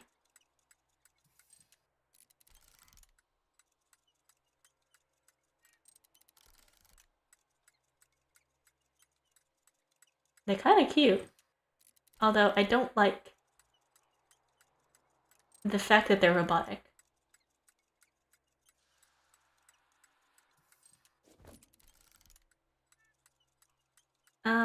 This doesn't look like sugar, but okay.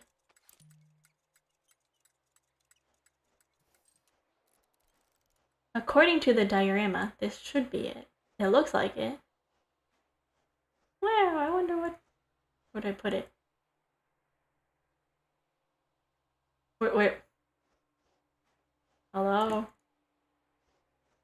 Hello? Oh, blue tube.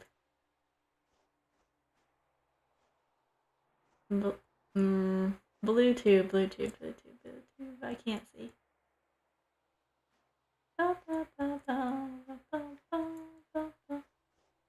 I did spoil myself on this game a little bit, in that there is some part of this game that's a little bit psychological horror where they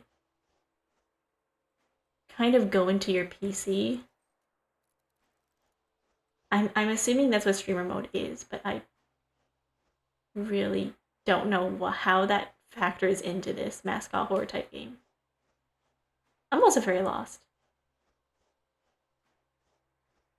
I am looking for the blue tube, but I cannot find anything.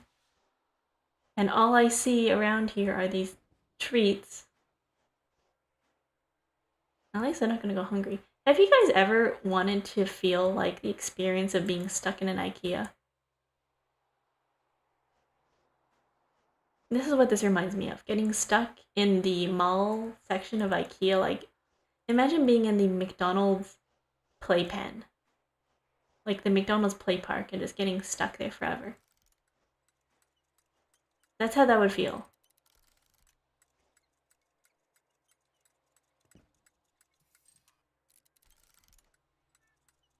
I don't like this sound. Like, they look like they're gonna kill me.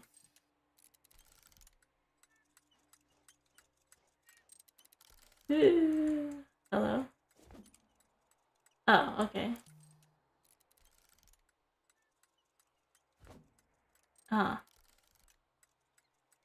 Oh, I see.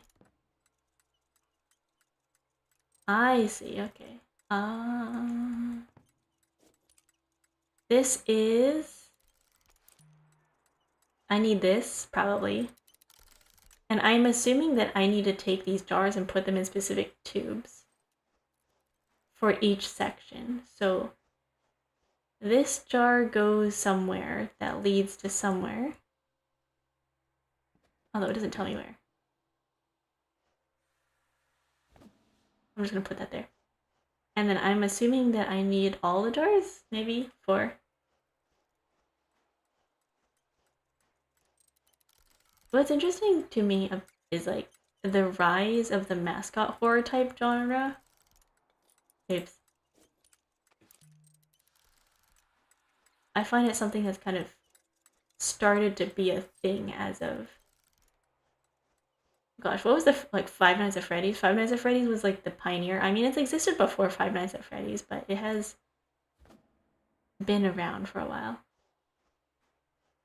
But it didn't become super mega popular until like I think Five Nights at Freddy's' sister location. I'm yapping because I'm trying not to like. Why can't I climb this ladder? Hello. I'm yapping because I'm trying not to like be nervous. So I think I would do better in horror games if I had somebody with me, just like talking. That's how I feel. This reminds me of being in those like places, like a science museum. Have you guys ever been to um oh, there's a top part. There's like a science museum that's like this. I don't know where it is or like what it's called. Okay. Terrific treats. Heaven. Oh, okay, there. Giggle Puffs. In heaven, everything is fine. Heaven. Only through purity can one unlock the sweetest of rewards. Okay. Sugar! I was craving something sweet. You cannot eat the sugar, but you are permitted to purchase one of Farmer Terry's candy apples from the gift shop instead. Okay.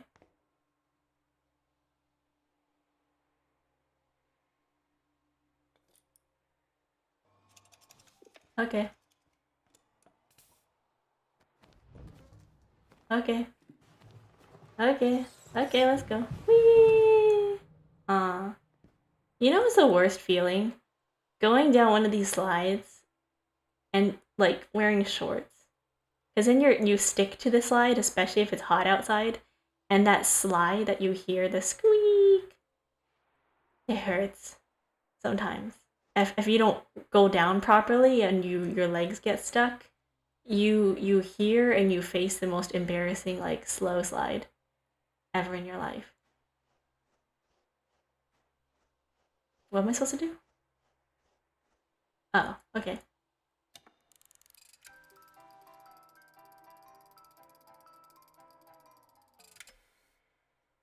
Farm equipment works best when it works just right. It is our duty to make sure nothing breaks down after all. Okay. Besides, the equipment works best when it can power on even in the darkest of nights. Isn't it dangerous to do farm work? Yeah, Elliot. Isn't it dangerous to do farm work at night? You are so right, Elliot. I don't know what they're talking about. I hope this isn't like the ending of How Are Fish Made.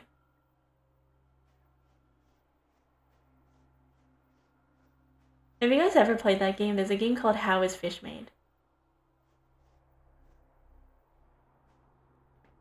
Yay, smiley faces. This looks so fun. Oh. Oh. Ah!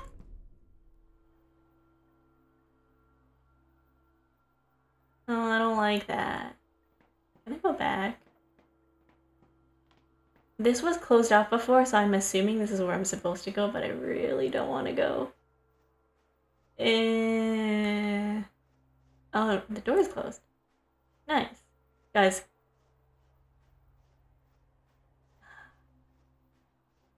Hey, this is open too. This is new.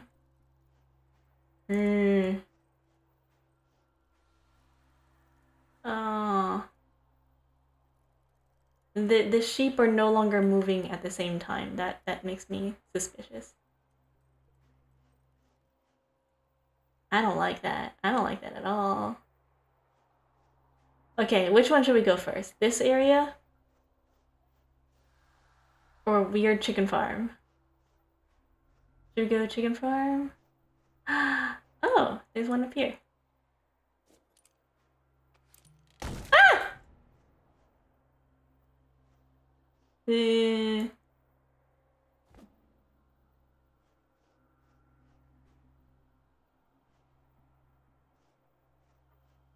Hello, hello, hello. I can't reach it. Oh. Okay. This is gas.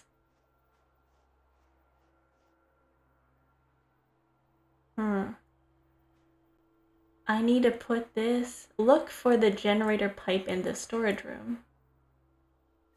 Storage room. Where is that? This is wheat. So there are no items in this game. The only items in this game is just these cans that are supposed to represent things like pig food, wool, and gas.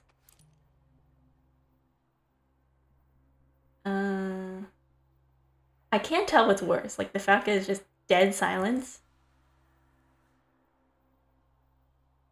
Like dead silence. Nothing around. Just sounds of absolutely nothingness. Or like would I prefer eerie music? I don't know. This is kind of eerie music, just atmosphere. Can you guys hear anything? I can't hear anything. Let me turn it up for you guys. I'm gonna turn this up. And then you guys can hear the weird, spooky, eerie music, but you probably can't hear anything because it's like really, really quiet. I have I have a gain on this game. And I have a limiter because for some reason it's gonna start peeking itself out. No entry, authorized personnel only, kids, so that's not the right way.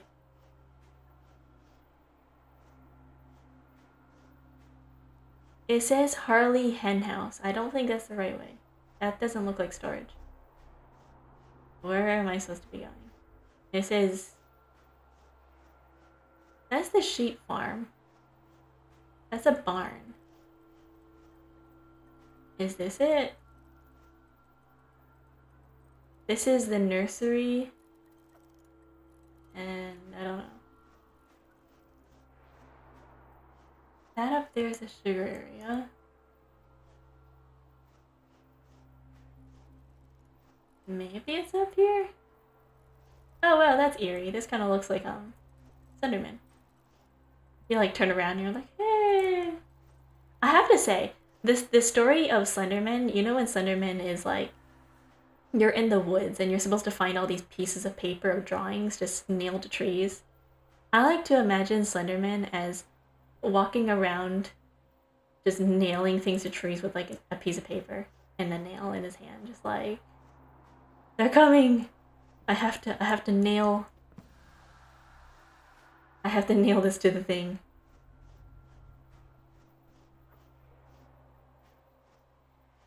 Okay, I don't think I was going the right way. I'm supposed to pick this up from here, and then I'm supposed to, I have a feeling, go over here, but I really don't want to go over here, but I think I have to.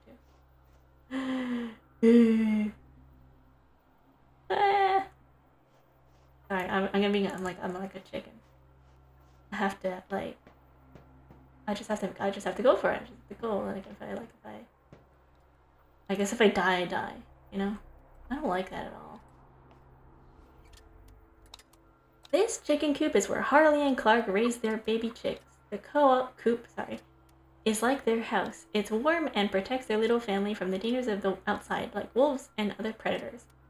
This chicken coop has everything these special birds need. They can eat the healthiest seeds, drink the freshest water, sleep in the comfiest nest, and lay eggs for Farmer Terry to harvest. Did you know? Chickens and hens have over 30 unique sounds they make when talking to each other. They use these sounds to tell each other chickens and hens when food is nearby, or danger near, and more. These birds know that communication is key. Hello?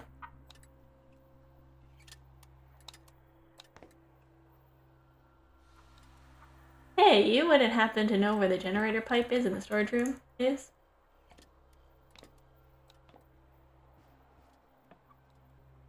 What is this? Eggs? No. I don't need that. Ooh, I don't like that.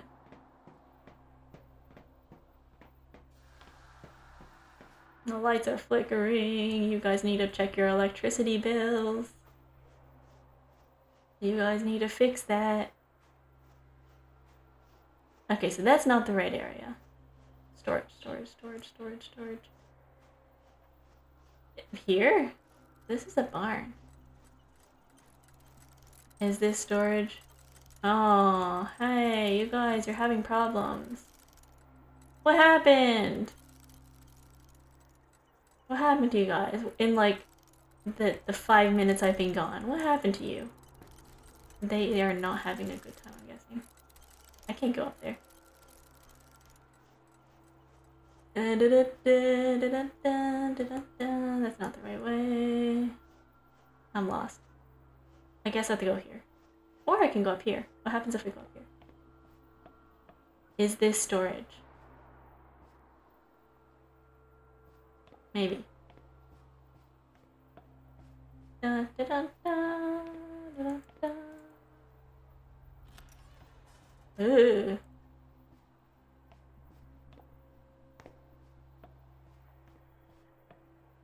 Restrooms. The nursery. Bathrooms. Okay. The nursery is where Farmer Terry grows some of his best crops. Inside, you'll find his award-winning tomatoes, peppers, lettuce, tomatoes, carrots. I said tomatoes twice, and more. The greenhouse helps Farmer Terry grow his crops year-round and protects them from harsh weather, outside pests, and sneak, Rory.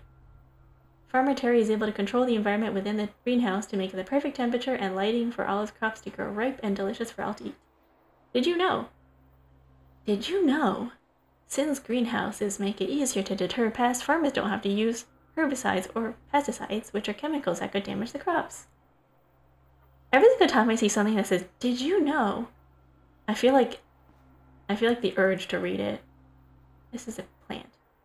I feel the urge to read it in like that one specific voice. You know that one specific voice that's like, "Did you know? Blah blah. This is good for you." Hey, bear.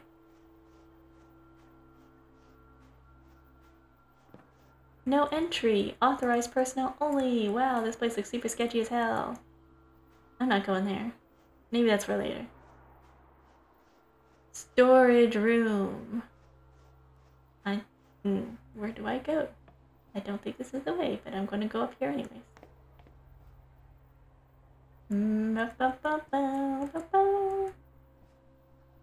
Is this storage? Ah!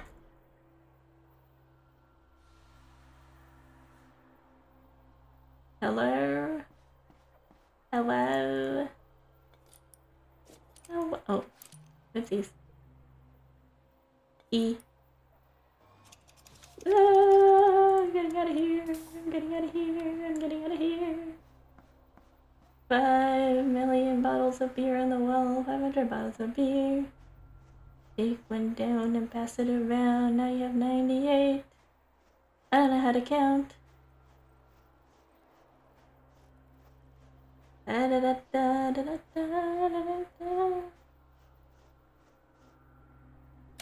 You know what? I should play with no headphones on. This is making me worse. Animals are at their best when they're taken care of.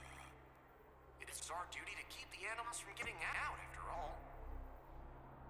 Besides, animals will never leave if you give them. I feel like I'm making this place worse.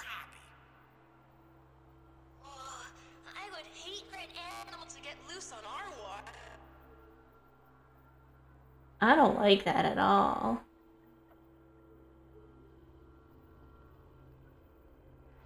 I don't like this at all. Hey, look at that moon. This moon looks like that emoji, that creepy emoji that's like the face.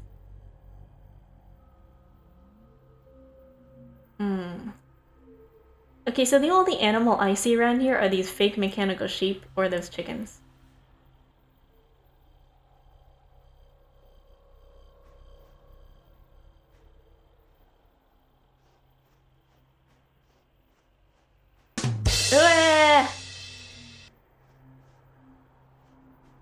How dare you? I'm... You know I'm nervous. I have a feeling it's the Wii. Sorry, that was the most anticlimactic scream ever. I heard the badumts and I was like, what? Is it a game? Are you guys dead? Never mind, you're working. Hey, look, they're in sync again.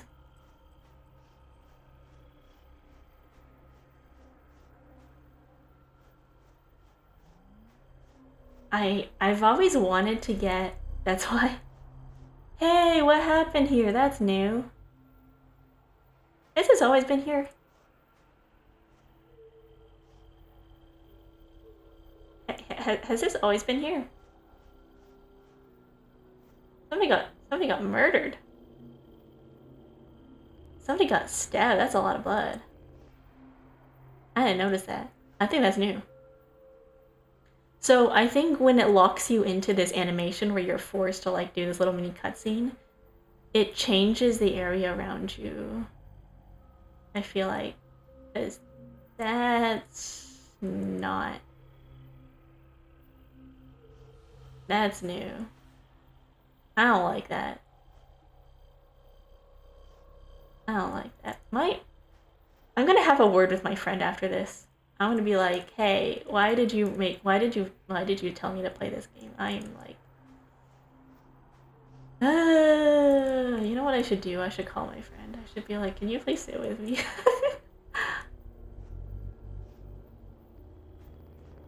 can you like sit with me and play?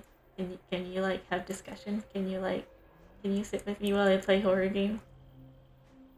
I need that.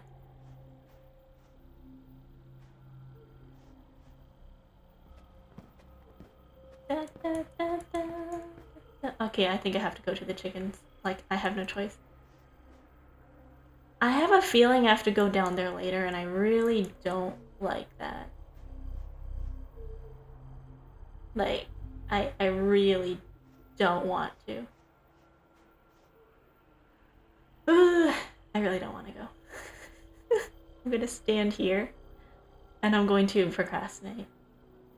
I'm gonna stand here, and I'm gonna contemplate my life choices.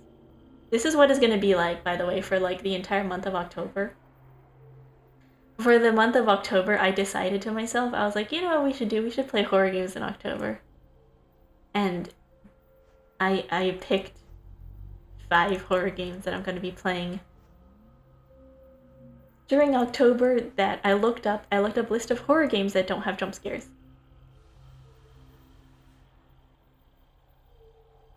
And I don't know if this game does have jump scares or not. Let me look it up.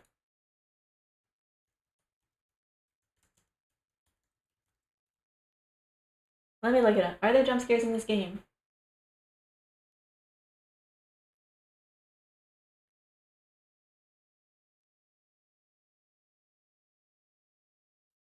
Okay, jump scares.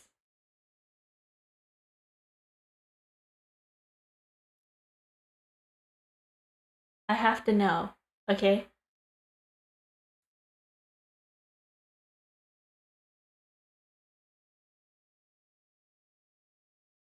There are no comments. What is this? Da, da, da.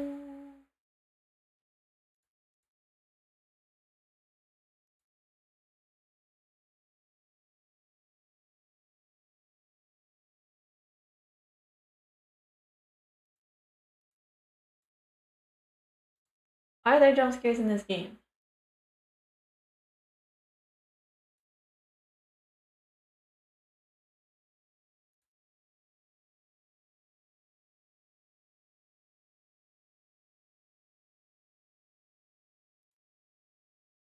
Okay, I don't think there is.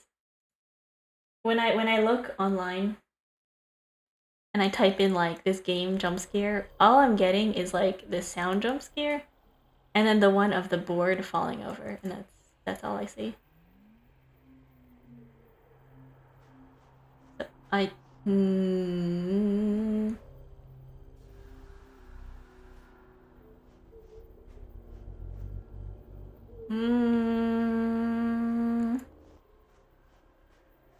think I have to feed the chicken.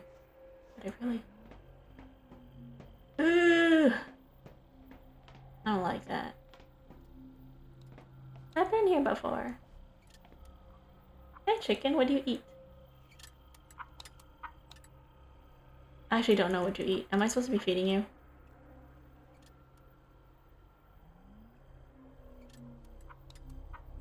What? It says the animal. Who is the animal? Like, who is the animal? I have wheat, but I cannot give it to the chicken because there's no place to put it. Where do I put this?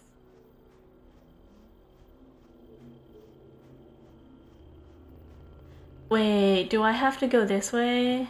Oh no. Fine, we'll follow it. We'll follow the obvious bloodstain and the creepy invitation door, okay?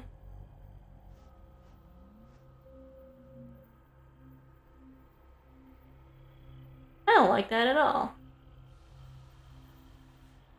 I don't like that at all.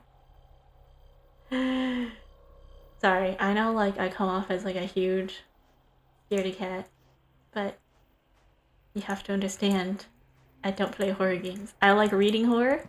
I like watching horror. This is my emotional support, Carrot. I love you, Carrot. I want to take you with me. Be my bodyguard. Be my shield. You have to understand that I do not play horror games. At all. Like, very rarely. I like reading. I like reading horror. I like watching horror. I do not like playing horror because it is one thing to be like the...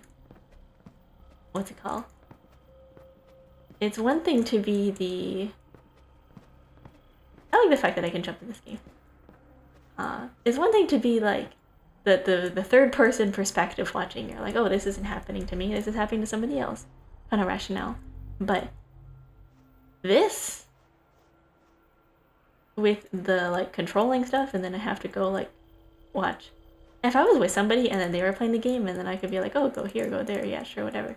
But if I'm the one controlling it, I don't know about that one. I don't like that. You and your soulless black dark eyes staring into my soul.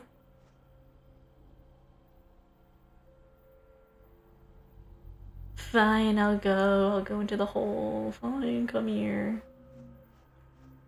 Oh, lovely. That's not suspicious at all. Why is it called the animal? Who is the animal? Okay, we're going. Oh, I don't like this at all. Creepy. Creepy.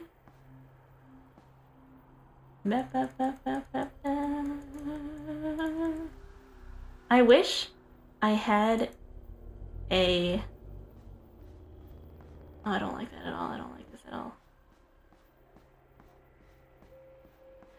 I have to go, I know, but I really don't want to go. You guys should see me right now. My hands are shaking and like my heartbeat is going so like that.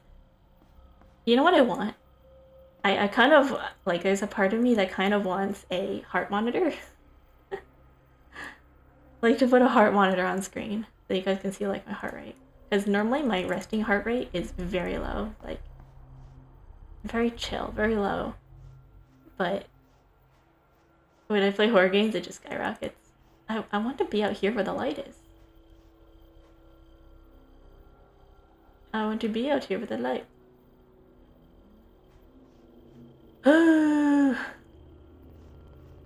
Someone tell me to lock in. Someone tell me to lock in. Someone tell me to lock in. This game is gonna be 10 hours long. I'm gonna watch back on this and be like, what are you doing? Just get it over with. Just do it. Just go. And I'm like, nah.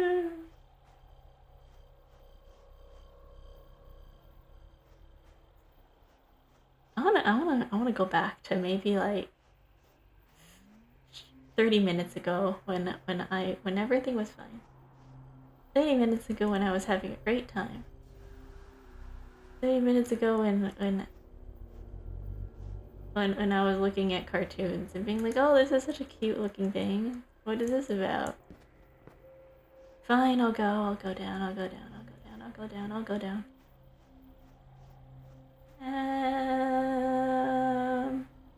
Ana Kenya, Siaba. I'm going to the market shop and going downhill to the bay. I don't know what song that is. I'm just making stuff up. Ooh. Ugh. Oh. Oh, lovely. Okay, I don't have the right feed.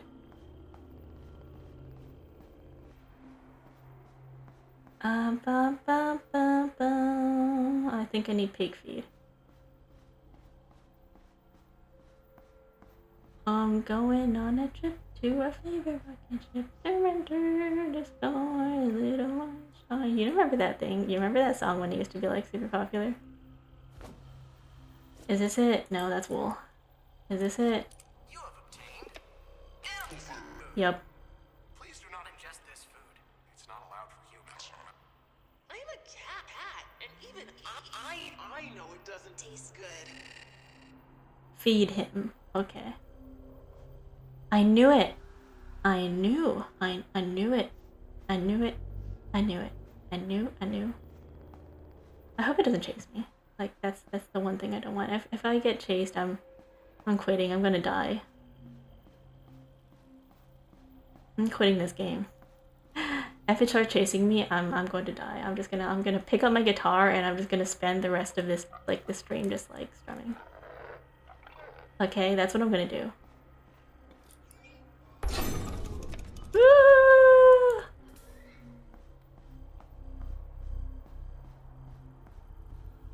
You'll notice that when I play horror games, half the time it's just me psyching myself out. I'm not even gonna look. I'm not even gonna look at that thing. I don't even know what happened.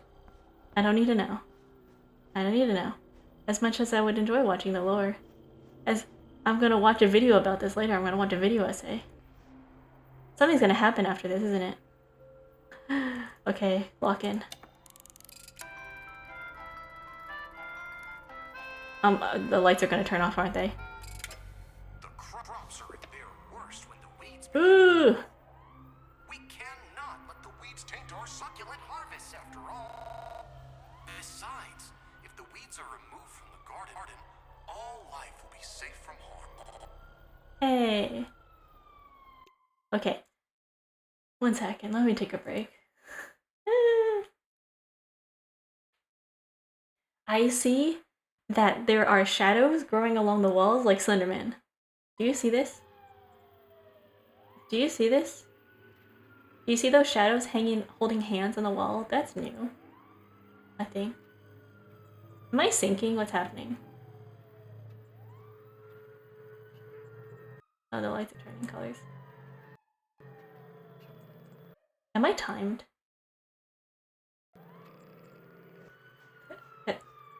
Nande. Hello? Oh, the nursery, okay. I see. I think I have to go over there.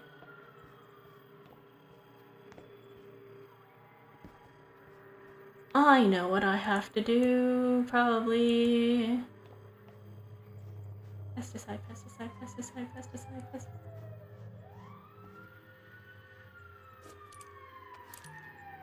Is this it? I don't like the fact that there's shadow guys holding hands. You guys need to, like, not hold hands.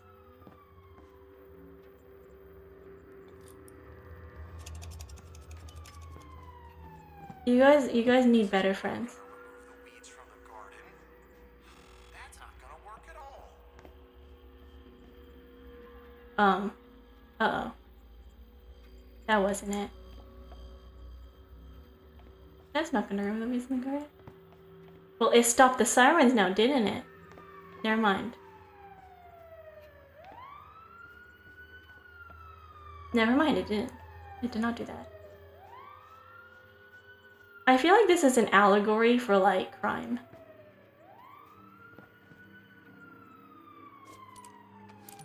I have pesticide. Protect the nursery. Maybe something happened and then they're like trying to... Right?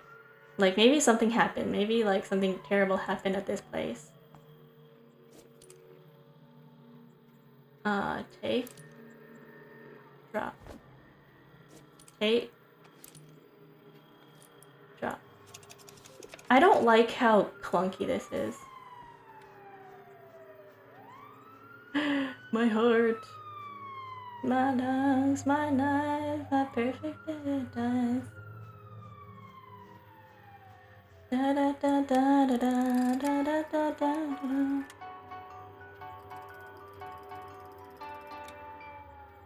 Oh no!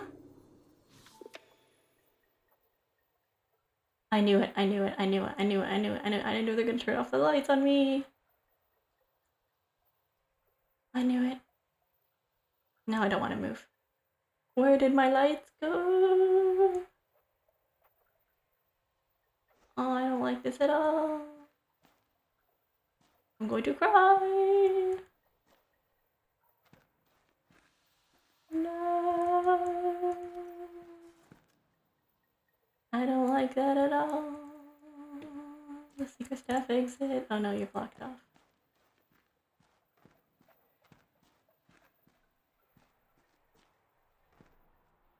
This is barricaded. This is barricaded. Lore? Lore? I can't see. I can't read. Oh, darn it. I can't. It looks like wanted posters, actually. Do I have to go down to find him again? It looks like it, because everywhere else I see is blocked. Yeah, it's blocked. I'm not afraid of the dark.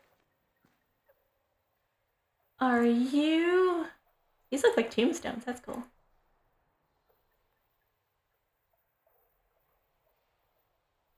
We're going on a bear hunt. Going on a bear hunt. I'm not scared. I'm not scared. I guess I have to go down here. Is this it? I can't tell. I'm assuming I'm going the right way. I don't like this. I don't like this at all.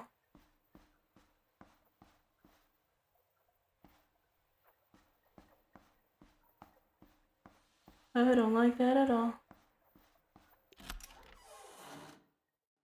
I don't like that at all.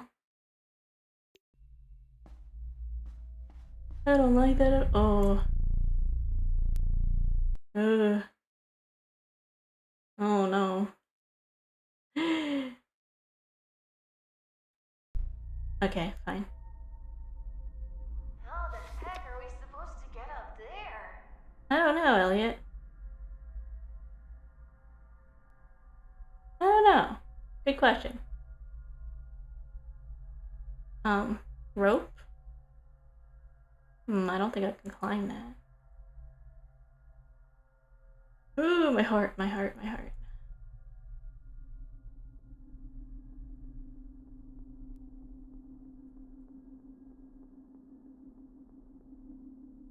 Okay, let me think about this for a second. The red looks very obvious that I should be doing that. And then there's a vent up there. But at the same time, I feel like I would break my ankles if I fall. Oh no, it does say. It says take a leap of faith. Okay. Never mind. It says take a leap of faith and then find a way out.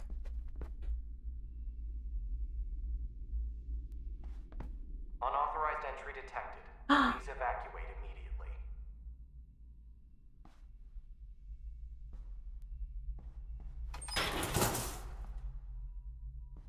Okay, cutscene. I'm crawling, I'm crawling. You really can't turn back now. Why would you say that to me, Elliot? I don't like that at all. Why would you say that to me when I'm vulnerable? Oh. Okay, I don't think I can go that way. I'm gonna take off my headphones. Wait 1 second. I don't want to hear anything. If I have sound cues, that makes it even worse. I'm not gonna listen. I'm not gonna hear anything. I don't want to hear anything. I'm so nervous. No, I'm not nervous at all. I'm calm. I'm fine. Fritos, Doritos. I love fritters. Salt and vinegar. Hello?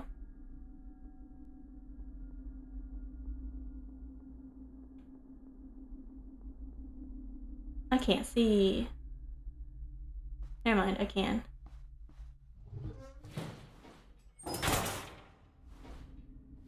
I hear something behind me. I can hear through my headphones. My headphones are around my neck. I will just ignore that. Wait, is this the way it just came? I actually can't see. I don't know where I'm going. Oh, it's closed behind me. How dare they? Okay, so I am going the right way. Probably. The #1 tactic in video games is that if the entrance is blocked behind you, you're probably going the right way. If you're going somewhere that looks dark and spooky, you're probably going the right way.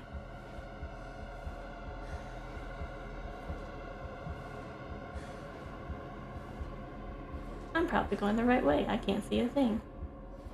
I could be running into a wall just straight ahead for all I know. I don't know.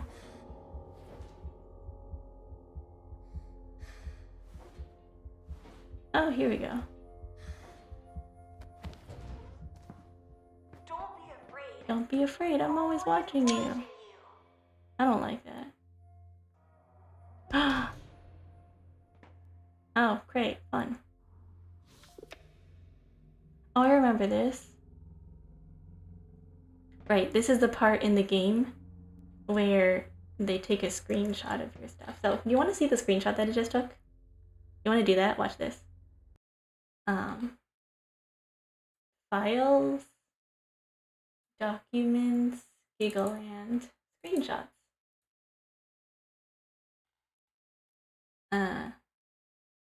So let me see here. I'm gonna upload image. Look at this. Image 3. So it goes into your documents and then it added under Giggleland screenshots. Look. It takes a screenshot of the game and then it puts it here in the game.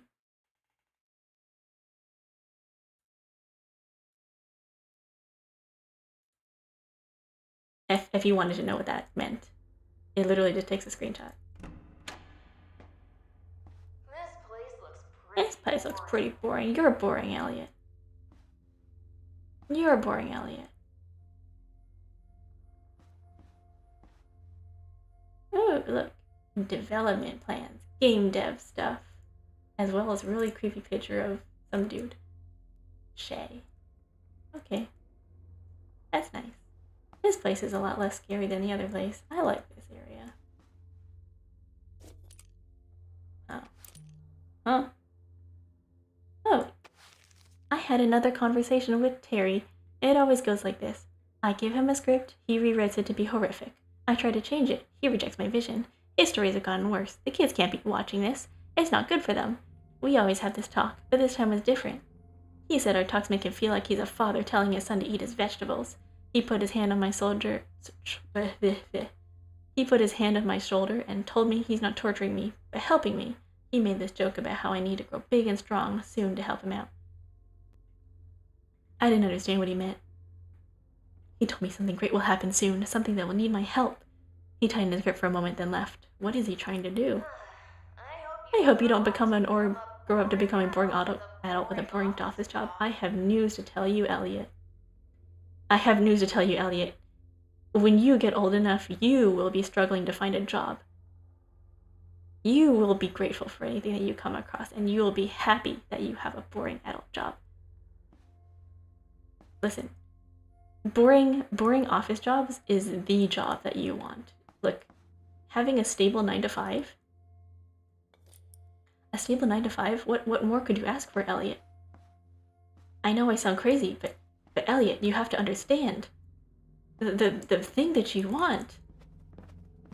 I'm like standing in front of this thing as if I'm giving a presentation. Elliot, the thing that you want a boring 9 to 5, because then you have work-life balance. You can go home and you don't have to think about your work. Can you imagine working in an office and you have nothing but, you have nothing. You go to work and you have overtime. Would you not want that? That's not an office job. That's slave labor. Why would you want that in your life? Come on, Elliot. You don't want to work. Stay a kid forever. You don't understand. You don't understand. You don't get the true joys of values of I don't know. Terry came to my desk today and told me a story. He said it was a story from his childhood. I forgot this man was a child once. An innocent young boy who could probably do no wrong. The story... Look, I can move again! Wow, this is amazing. This place takes up so much less rendering than the other area. The story was about a young farmer trying to feed his animals. When the animals were plump, they'd be slaughtered and shared with a small village nearby. However, the grass was dry and no amount of water could grow food for the animals. The animals were thin and died within days. The villagers began to starve and some would not make it through the nights.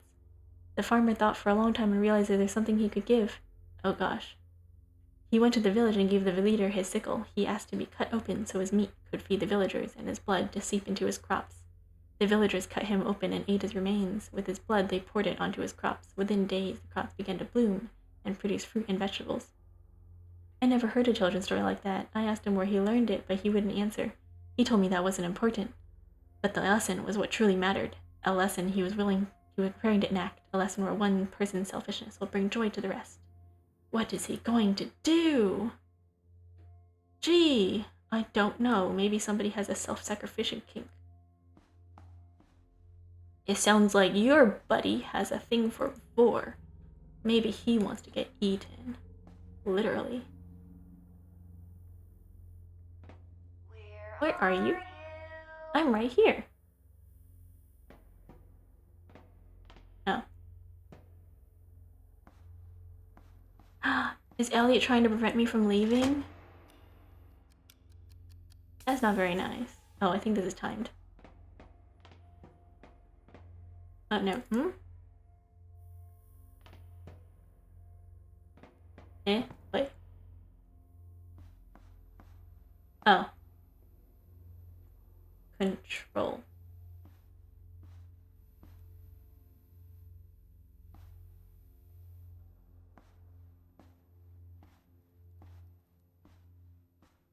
Okay, I think this way.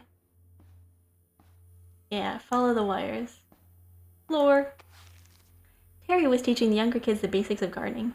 I hate the teachers for letting him get so close to the kids. He saw me and asked for help getting some supplies from the barn. I should have said no. I followed him into the barn and something caught my eye. There were some wooden boxes in the corner near the cellar. He saw me looking at them and told me he'd show me what's inside later. He wanted it to be private. We brought out the supplies and I offered to help with the lesson. Terry told me I should get back to making some scripts. I didn't want to cause a scene in front of the kids, so I did as I was told. As I left, I noticed Terry watching one boy in particular. I think his name was Isaac. He was a spitfire, but a kind kid. Terry had this weird smile while watching him. Why was he looking at him like that? Gee! How old is this person?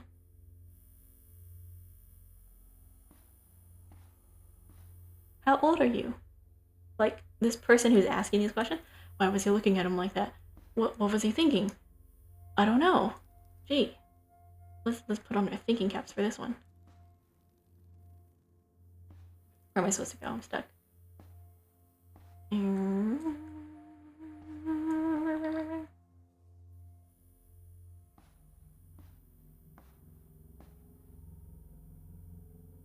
No. Wow, I cannot step over this one panel, really? The one thing I cannot do, step over planks.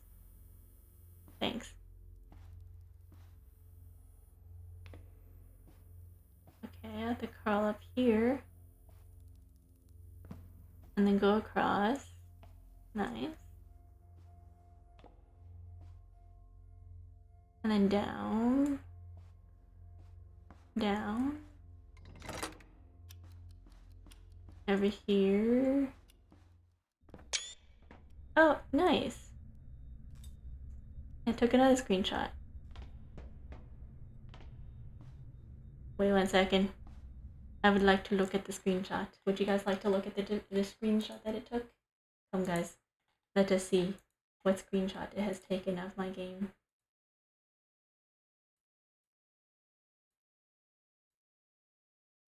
Look at this. Screenshot number 2. He is watching me. I have a stalker. I feel so popular. I'm so happy. I'm so sad. Now that I've taken off my headphones... Oh, find a way to restore the power. Now that I've taken off my headphones, I feel fine. Lore. I feel sick. I can't stop my hands from shaking, but I need this to be known. I can't keep this all in my head. I need to know it was real. Terry took me to the barn after our script editing. He opened one of the boxes and revealed an old set of old-looking knives. He made them himself, and carefully swiped one of them across his finger. Even with a gentlest touch, he began to bleed. It made him giddy. Then he opened the cellar and had me look down. A giant stone laid in the middle of the room. I could see meat hooks hanging on the walls. I asked him why he brought me to the slaughter hall. He let out the biggest laugh I'd ever heard from him. He was on the verge of tears and needed a minute to calm down. That room isn't for animals. It's a new project he's trying, something to do with that boy Isaac. A project where the selfishness of one will benefit us all. What the heck is he going to do? Gee, I wonder. Human experimentation. Soda can.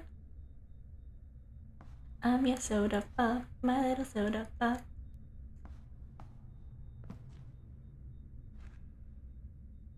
My little soda pop, my little soda pop.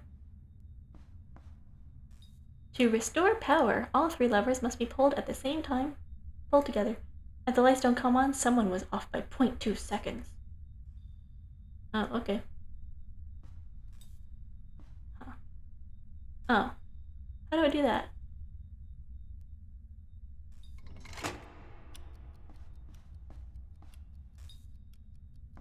Huh. Ooh.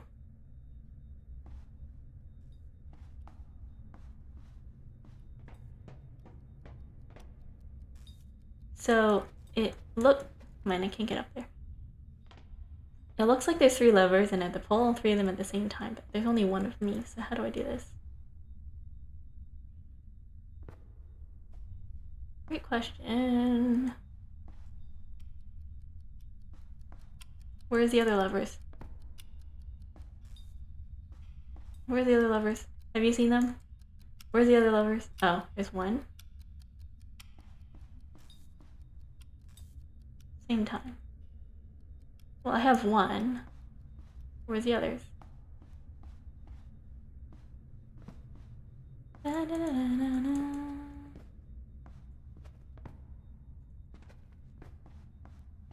Na na na na na na no no no no no.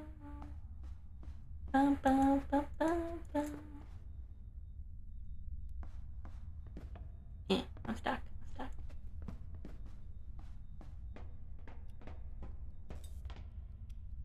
I don't think this is right. I don't think I'm in the right area. Oh, never mind. Okay, here's another one. Box. Okay, 2. This is where I just was, right? Is it? Yeah, this is where I just was. I missed this. I missed this area, and then I came over here.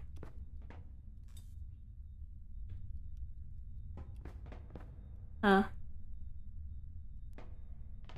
See, not wearing headphones means that I just miss all these jump scares. Da, da, da, da. guys.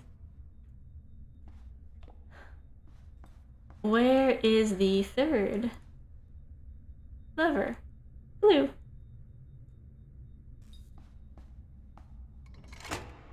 Oh, I see the issue. So when I pull this lever, that one turns off. I see, okay. I see. I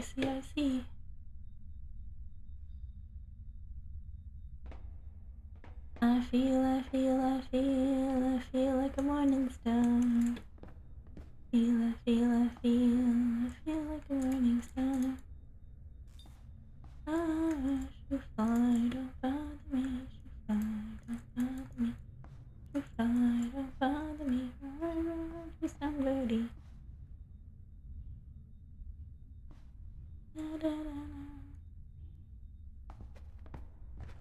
I have to figure out this puzzle. So we have to flip them at the same time, but they're in completely different rooms. I don't know how that works.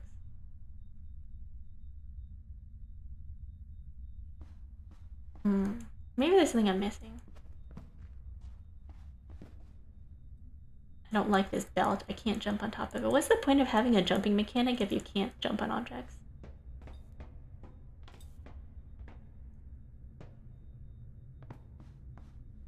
Right? Like, honestly. Okay, I feel like I shouldn't be doing that. Like, this feels like the most obvious solution, just keep going back and forth and turning the knobs, but I don't think that's correct. I think I have to do something else. Okay. And I can't even jump off.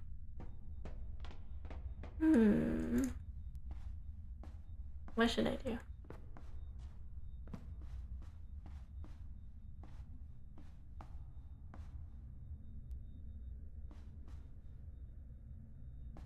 I can't use any tools in particular to try to force it. So, like, maybe I can get it stuck? I don't know.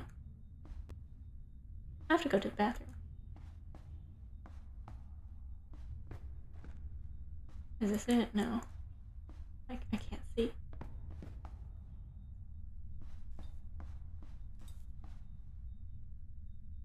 All 3 levers must be pulled. Are they talking about this lever? They're talking about a different lever. Because I did... Oh. Are they timed? Maybe I have to go like, pull this and then have to go run over there and pull the other one and then something else? Not sure. Because I only have 2. Where's the third? Battery's blocked. So 1 second. I'm gonna go to the bathroom. I'm gonna come back. 1 sec, be right back.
I came back. I'm back. I realized the puzzle was not as hard as I've been making it out to be. I have to just run. Also, I did not realize that apparently... That's so funny. Look. Oh, I put my headphones on again.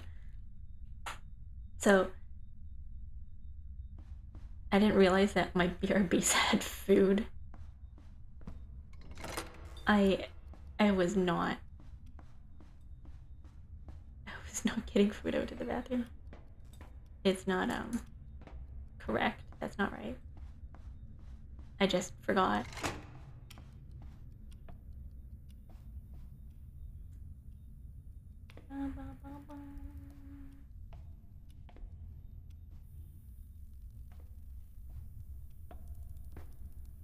So this part requires you to backtrack a little bit.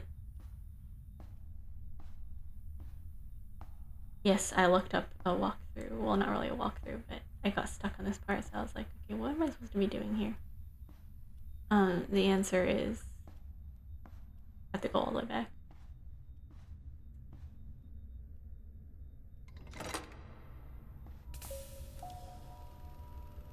Darn it.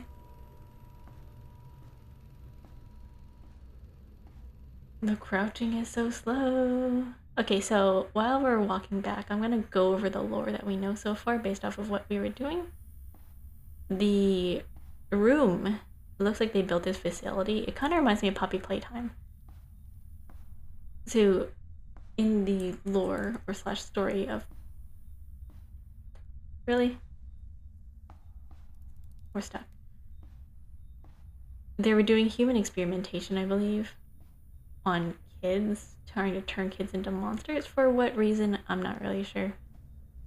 Same thing with Poppy Playtime. There was no reason other than probably just being, like, creepy. It seems like that's the reason for a lot of these things, where it's just like, hey, why are we doing this in the first place? To be, like... They needed to come up with an excuse. Like, what's the most heinous thing that we could think of? Let's experiment on kids. That's how it feels like a lot of mascot horror is nowadays. Like, we're gonna torture kids for no reason.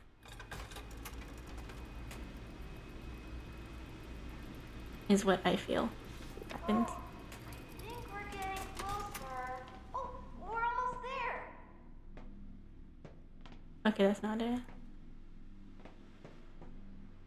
Am I supposed to go up? No, I can't.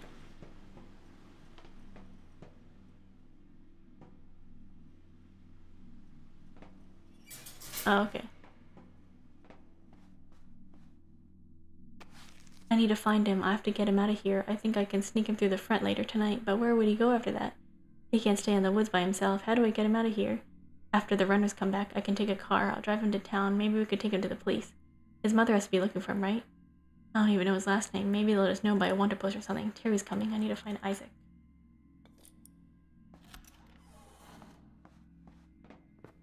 Okay. Oh no. I'm not gonna look, I'm not gonna look. I'm not gonna look, I'm not gonna look, I'm not gonna look, I'm not gonna look.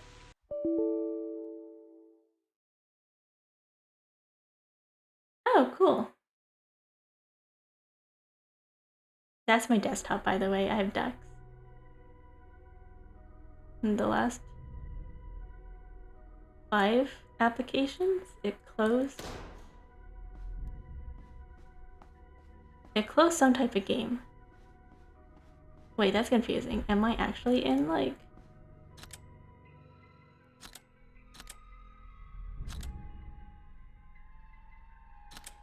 Huh. I can't leave that way. Oh wait, this is the way it just came. It says escape. Now what? Now what? I'm actually stuck. Oh wait, okay. I can see. I have to crawl through the pipes.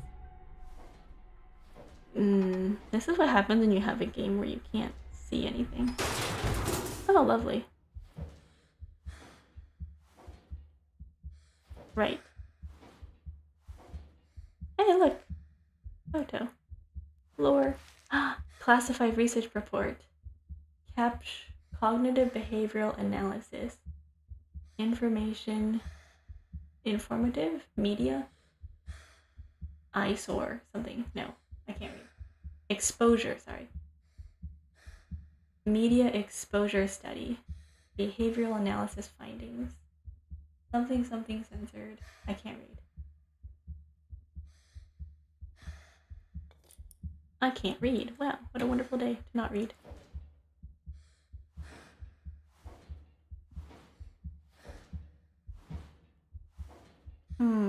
The part with the desktop where you have to quit when something is supposedly following you, I feel is a little rough. Hello?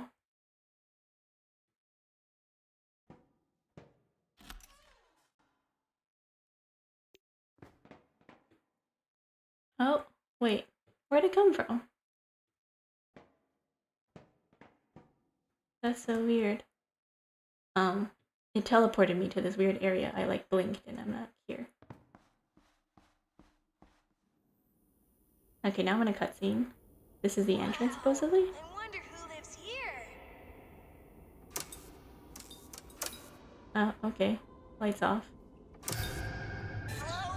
Hello? Hello? Fully? What? Who's in a bag? Is that us?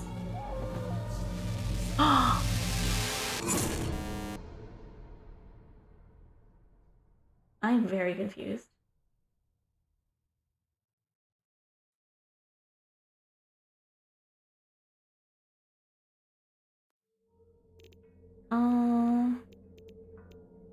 Okay.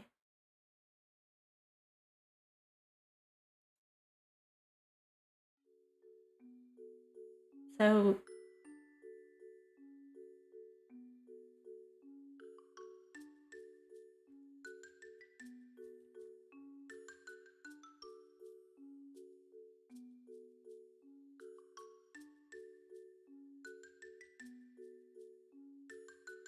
you know what? We'll switch over to ASMR. We'll just do that.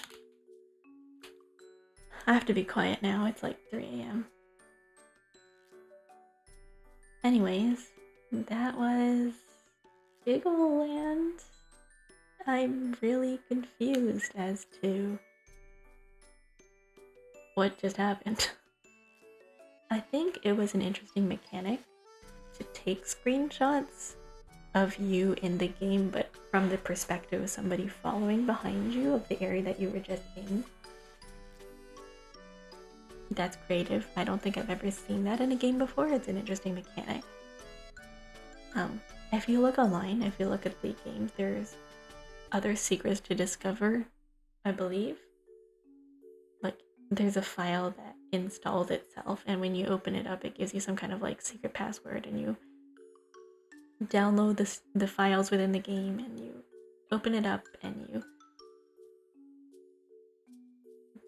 maybe you use the code in some specific secret area, or you pull the levers or put objects in a specific order.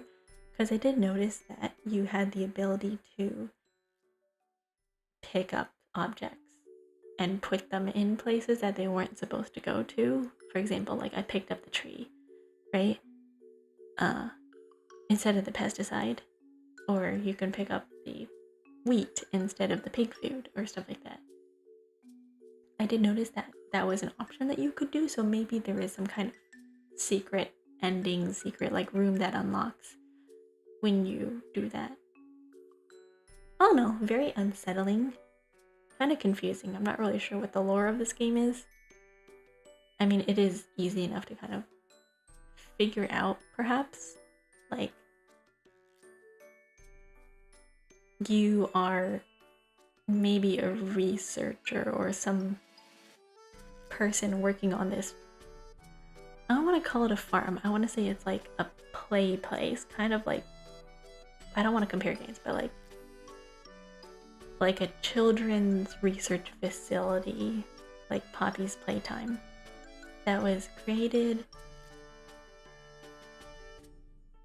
initially probably for like as an educational facility for kids, like a play place, but like maybe they lived there. I'm not sure. I didn't get the vibe that they lived there. Maybe it was like recording for like a children's studio. That could be also something.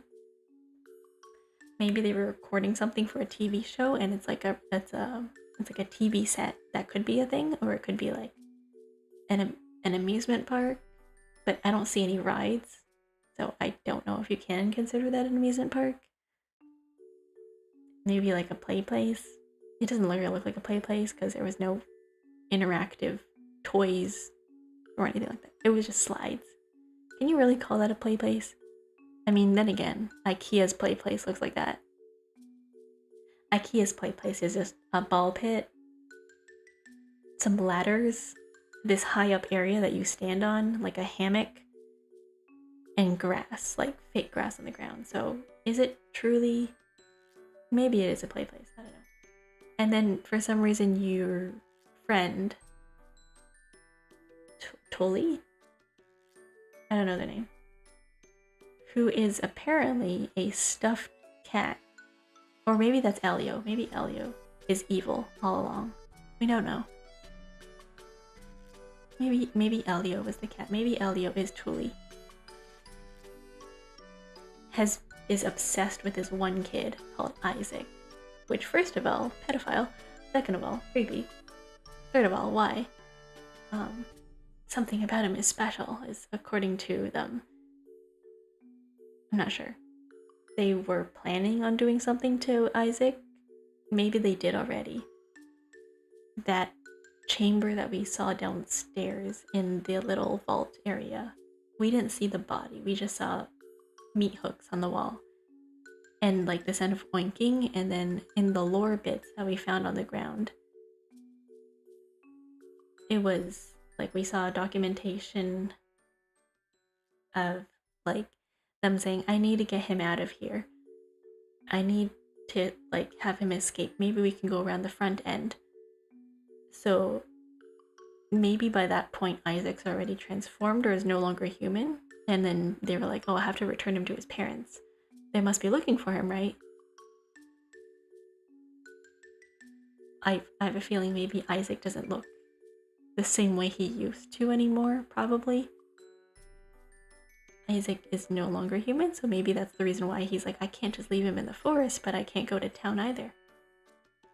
What game are you talking about? I just finished playing Giggleland. Sorry, Giggleland. I don't know why captions keep picking it up as Gigaland. We just finished playing Giggleland, the demo version on Steam, and I am talking about what I just experienced through the lore. It's a very interesting mechanic of what they did was that they took near the end of the game, they screenshot the locations that you going to with a voice overhead kind of telling you, I'm watching you, I'm following you, I'm right behind you. and it'll have like a little message at the top saying, screenshot. Yeah, it sounds spooky. It's a really interesting game. It'll say, screenshot save to documents under this game. And then you open it and there's a screenshot folder. When you open up that screenshot folder, there's pictures from in-game of the area that you just went through. Of like a picture that looks like it was taken from far away. Which I think is a really cool idea that I don't think I've seen in video games. And then at the very end, I'm not really sure what happened because I kind of ran by because I was like a little bit scared. I have a feeling there was a little bit of a chase sequence. Maybe. But when you approach a desktop, it says escape in all red letters. And when you go to the computer, it's like glowing. And it's a picture of your own desktop background. Your own desktop on the screen. And when you go click on it, you have to like maneuver it to escape the game, like within a game. So you're on your own desktop, shutting down your own computer within the game, and it'll show a list of your top, like your current applications that are open. So I believe when I went to quit, it would go like quit my OBS. It went to go quit my like Firefox. It went to go quit VTube Studio and mix it up. It closed all the programs I had open. And I had streamer mode turned on, but apparently there is a version of this part where it will also show you your Steam friends. It'll be like, hey, these are your Steam friends. It'll connect to your Steam account and it'll show you stuff like that to like creep you out. I had mine turned off because I am on streamer mode, but according to what I've seen other people play the game of, that is what it does to you. As well as it does like multiple screenshot kind of things. I was just talking about the lore and the mechanics of the game that are pretty interesting. That's actually kind of cool. I like when games do self-aware stuff like that. Yeah, it's different. I like games that kind of have a different twist or like are a little bit different.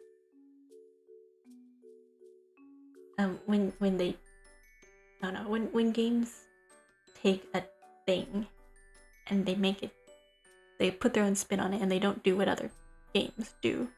Like, we have so many games that are all mascot horror. We have so many games that are all about horribly disfiguring children. It's always about children. That's the thing about mascot horror that I do not enjoy. Why are we always talking about children? I want like a retro mascot horror, like nostalgia bait kind of game. Like something like Ben Drowned. I want Ben Drowned the video game. I don't want Sister Location number 275, right?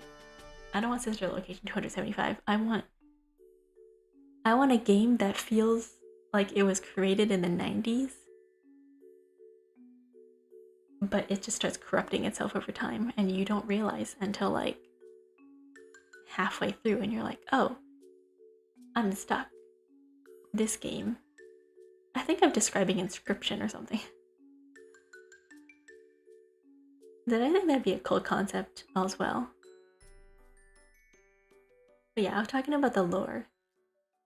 Something about like Isaac. They were doing human experimentations in Isaac, and then Isaac is changed into somebody or something. Maybe a pig. I don't know what they did to him. And so when you access the computer at the end and it closes your applications, I don't know what that was about. Is it to imply that you are playing a game within a game? Is it trying to be self-aware? Like, God, my quality just boosted by 10% because I'm speaking into the front of the mic rather than like to the side of it.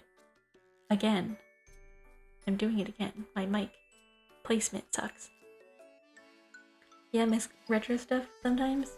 Yeah, I feel like there's a lot they could do within the medium of like horror and retro, but nobody seems to want to go there because I think people constantly complain about quality. Like, I know Crow Country was a thing, and Crow Country kind of tried to imitate the PS1, PS2 type graphics with the poly, low poly kind of effects, and people, some audiences who didn't grow up with that did not like it because they were like, oh, I want my games to look like Resident Evil 4 reboot. And not everything can be like that. My computer can barely even run the game I just downloaded. My computer could barely even run the game I just downloaded because I had to play the game on low quality because my PC is just so potato. It's like struggling. It struggles to run OBS and VTube Studio and like a game at the same time. I prefer art style over incredible graphics. True. Same thing. Same here. I also prefer art style over like super high definition rendered graphics that are made in Unreal Engine 5. Having a distinct style, I think, is better than looking super insanely realistic and pretty. I don't want my game to look like a AAA movie, you know? I don't need it to look like real life. I don't need it to replicate touching grass. If I wanted to touch grass, I would just go outside. And I guess that's like the meme, right? Wow, who turned the shaders on when you step outside, right? Who turned the shaders on? But I feel like a lot of games nowadays are like, oh, we're gonna make this an Unreal Engine. And it doesn't need it. Like, if you have something that works and it's like, it communicates a certain type of like effect that you're trying to go for, I think that's like 10 times better than something that looks like super realistic. Because then you have all these games that are trying to look a certain way. What was that game that recently came out? That horror game called Ice Eggs? It's a game about frying eggs, but it's also supposed to be like a psychological horror. It's like a game about cooking eggs. The graphics looked really, really cool in that game. But it was also kind of stylized a little. It was interesting. By the way, I played Giggleland. I think it was fine. I spent like a lot of the time of the game being very nervous over potential jumps. Oh, it's called Arctic Eggs. Yeah, not iceberg eggs, it's Arctic Eggs. If you want to look up the game, it's interesting. I haven't seen people play the game. I've seen like brief clips, but I'm not really sure what it's about. Or there's also a really well-known game out there called How Fish is Made. It's a very, very stylized like game talking about like what is the right thing to do. It's not a horror game, it's more like, it's like a walking simulator that asks you a very specific question. And it's more of like a philosophy type game where you're basically a fish and you encounter a bunch of other fish within like a fish factory, and they all are asking you, they have their own opinions on what is correct. And the only two options you have is going up or going down. Would you want to swim up or would you want to swim down? And you have fish who are very much like, up is the only way, down is the only way. Some of them you talk to, they're like, should I go up, should I go down? And you can convince them whether up or down is like correct. And at the very end, based off of all these other fish that you've talked to, you can pick up or down. And depending on what you pick, you get a different ending. And there is no right answer. Both endings are bad. It's just a matter of like subjective relativity of like, you live your whole life believing in a certain set of beliefs. Does it matter? Like, do the choices and things that you believe in matter at the end of things? Like, at the end, no matter what happens, you are a fish. Like, you are a fish to be eaten and to be processed. You are a fish in a fish factory. There is no good ending for you. So it's kind of a little bit philosophical, where it's kind of like, it's getting at the idea of no matter how you live your life or no matter what you do, you're still, at the end of the day, everybody's human. At the end of the day, everybody goes to the same place when they die, right? Or at least that's the idea that I think it's trying to get at. It's the same creators as... I know they created a similar game. That's one of their other the first games that they came up with. The second one was like more well known.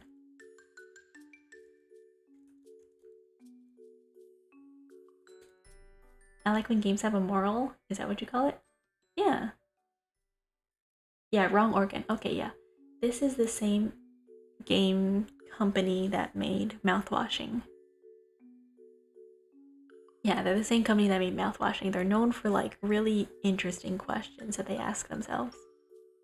Like when you come out of the game, you're like left with a certain question like, now I gotta go think. Now I gotta go lie down and ask myself a question. I like when games make you think, when games kind of question your idea. Speaking of fish, is that what your character is? A fish? No, I am a songbird tengu. I'm a bird. I just have this pool floating on my head because I think it's funny. Yeah, mouthwashing is good. I haven't played it. I haven't played it, but I've watched other people play the game. And it's very cool. The fandom has blown up. The fandom, it got very, very popular. It got very, very popular, and I think that's cool. Yeah, I think games that make you question your own morals and beliefs, or like questions that make you think, like games that make you think at the end, I think are very interesting to play, personally. Like whether it be, oh, let's think about the lore, let's contemplate humanity, let's like talk about difficult subjects. It's very interesting to like play games like that. It's quite interesting to me personally. Like what was another game that I was playing? I forgot.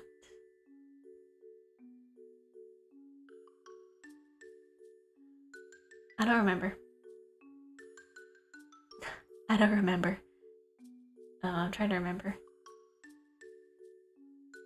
I had seen this channel a few weeks ago and I subscribed because I wanted to come back and watch later, but I accidentally forgot. No worries. My VODs are always on YouTube. Yeah, you managed to catch this part of the stream though, yeah. If you want to see my playthrough of Giggleland, it's a lot of me being very nervous and scared at the beginning. And then I take off my headphones and everything's fine. Sound design gets me, but it's a good game. It's interesting. I was recommended it by a friend. But yeah, my VODs are always there. If you want to check out my VODs, they're on YouTube. But I know some people prefer to watch streams live, right? Some people prefer to watch streams live. Some people prefer to watch like the catch up on VODs, or some people, I guess, clip their stuff and make highlight reels. I haven't gotten around to doing that. I don't know if I would. It takes a lot of time to edit videos. I've been trying to do something like that, a little bit similar. I have stuff timestamped in little videos, but I gotta edit it. I gotta like sit down and make time to edit videos, which I have not managed to do. I'm trying to remember what other games have I played that has like an interesting kind of question. Maybe the non-array games. Like the non-array game series, iSomnium Files. I don't mind watching VODs. I definitely prefer watching live, but VODs are okay too. Yeah. Whether you're a VOD watcher or you're a lurker or if you're a VOD watcher or you're a lurker or you're like someone who's like here watching streams and you like stop by once in a while, you stop by every time. All types, no matter what. I appreciate you. Doesn't matter. I appreciate everybody who stops by, even if they drop by for like maybe 5 minutes and they're like, hi, I just want to say hi. Bye. I'm gonna go to bed now. I was like, okay. I'm gonna try to watch your next stream though. Yeah, thank you. Thank you. I like when people stop by and talk to me. Very nice. But I also like appreciate my lurkers. Because they're chilling. Some people are sleeping, I don't know. Yeah, people who have the dedication to do that surprise me. I'm like, wow, that is surprising to me because that's so odd. I'm just a little guy, you know? I'm just a little guy. And the fact that people who are like, hey, I'm gonna check out that little guy. I'm gonna watch their stuff. I'm gonna like, they're streaming right now. I'm gonna go check them out. Cool. Like, oh, that's fun. That's cool. That's nice.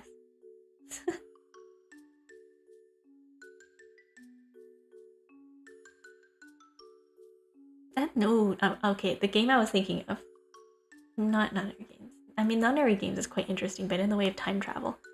Non-narrative games makes you think about science and time paradoxes. It hurts your head to think about science. But the game that I am talking about in particular is called Play. I definitely think you should have more subscribers in this. I like this stream and I like watching smaller scale content creators. No offense if that came off as an insult. No, don't worry. I have a smaller sub count because I don't advertise myself.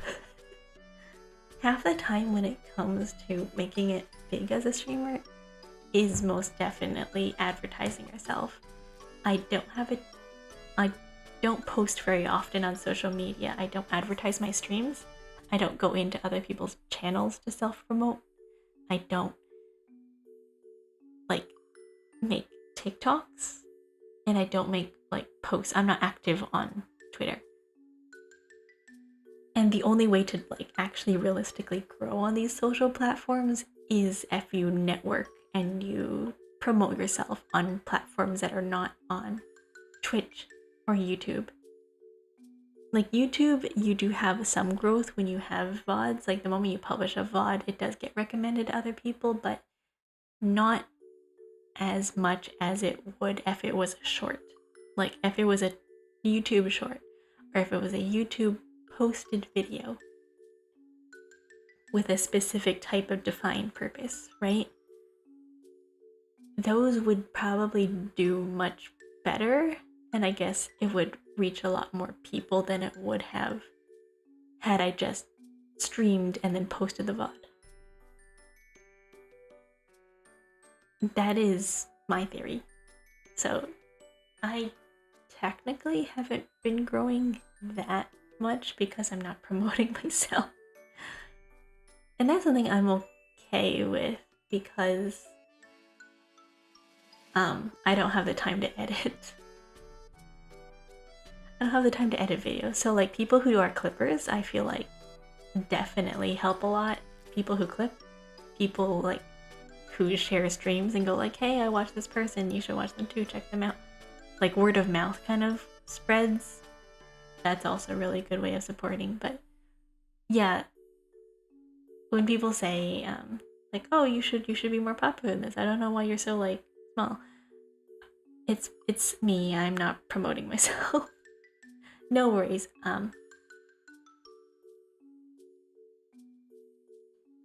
It's not offensive to me.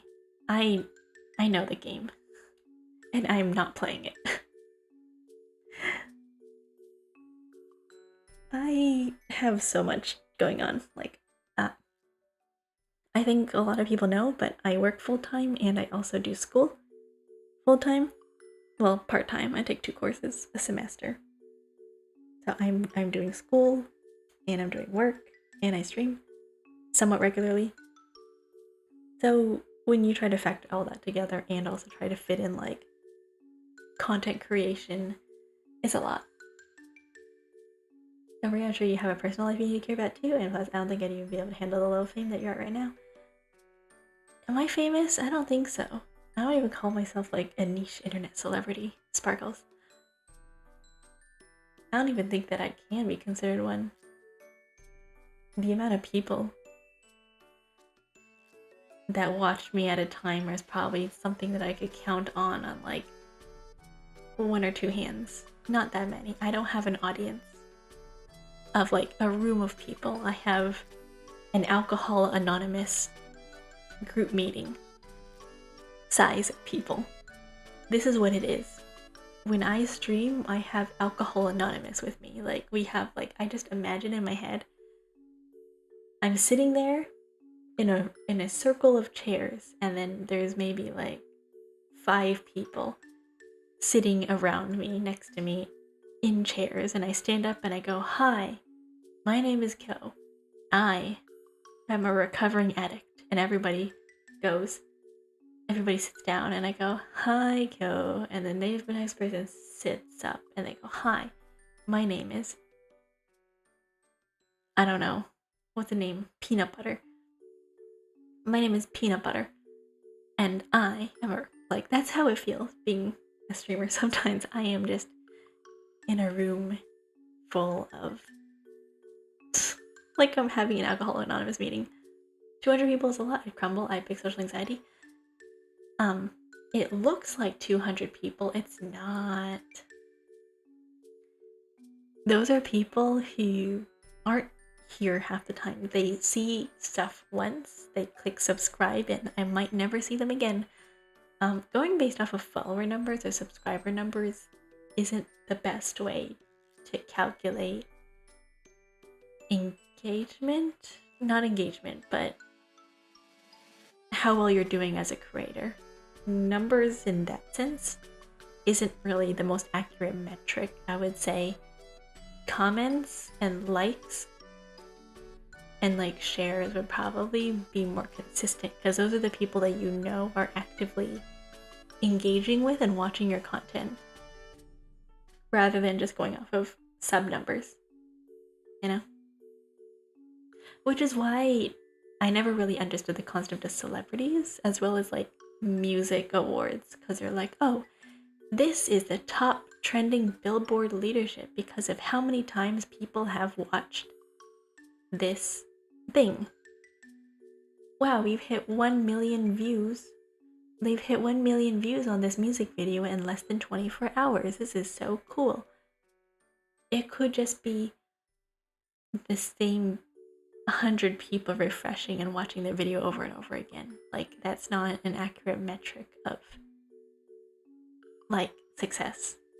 And the fact that that's celebrated when it could be entirely forged isn't the best. I'm excited to start watching your streams and VODs often. Thank you. I really appreciate that. But don't worry if you can't. It's fine. Don't worry about it.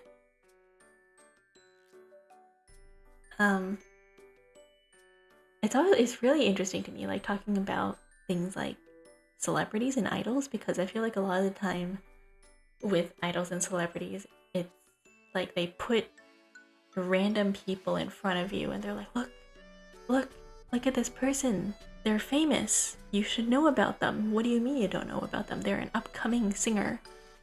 Look at them. They have talent. And you're like, I've never seen this person before in my life.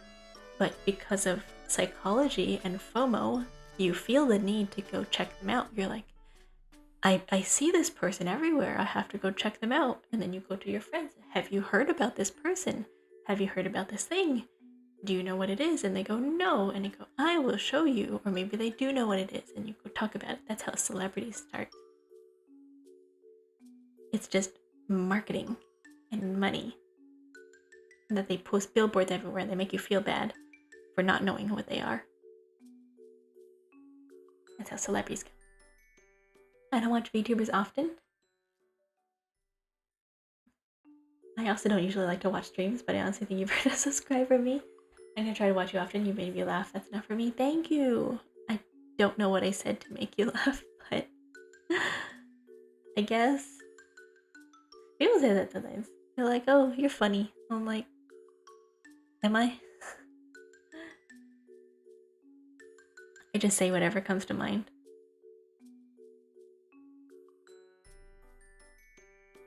Is it the tube on my head? It's the tube on my head, isn't it?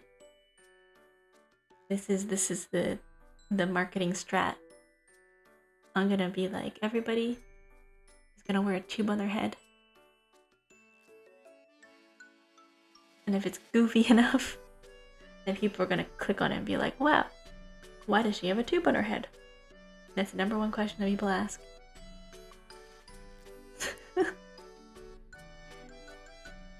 If you've clicked, VOD watchers, people, if you've clicked on this video because the tube on the head, then it's working. It's working. It was many things, but yes, the tube is one. Yeah. Yep. My stream title too. Does this hat make my head look big? You might be thundering. Why is this inner tube so small? Why is it so small compared to my head? There's many questions that we will not have an answer to. I don't know. I don't even know.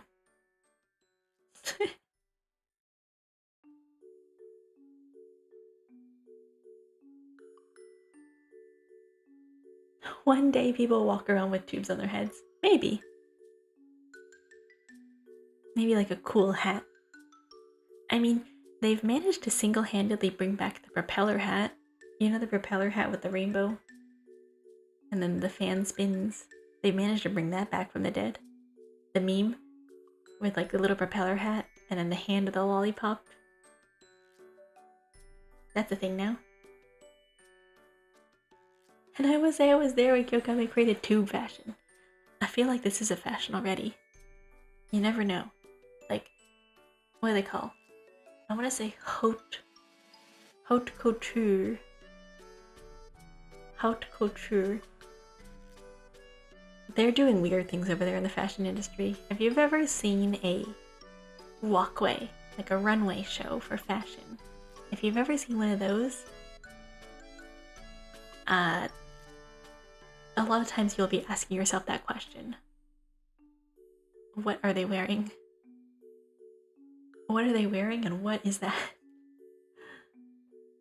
And then you'll just, the more you look at it, the more you go, okay. It's just like that, okay. You'll see things that people wear that you're like, nowhere in this world is this practical as an outfit.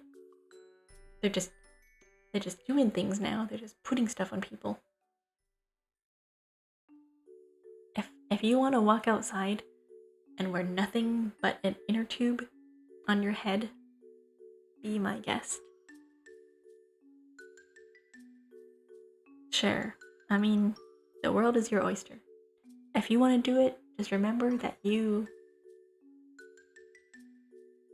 character customization is a thing in real life. You can do that no matter what. Can't say I watch fashion shows, I just need to put any clothes on and I'm a happy boy. Ooh. You know what? That makes life so much simpler if you don't put any importance on the way you look. I guess. If you wear what you want to do, and you're like, I'm gonna wear my favorite band shirt, and I'm gonna wear my favorite comfortable pants, and I'm gonna slap on a pair of like running shoes. And it's comfortable, and that's all I need. I don't care about like how I look. You are probably happier than maybe 40% of the population. Because you'll have people out there who are like, I have to be the most sluttiest person in the grocery store. I have to be the sexiest, most like fashionable person in this grocery store. And if I'm not slaying, then I have to go home and change.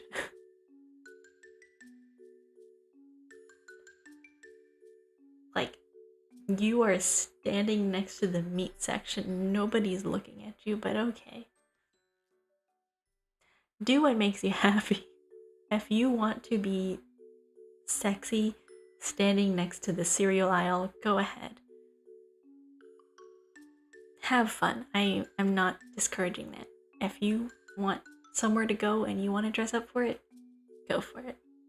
When I was in university, I'm still in university.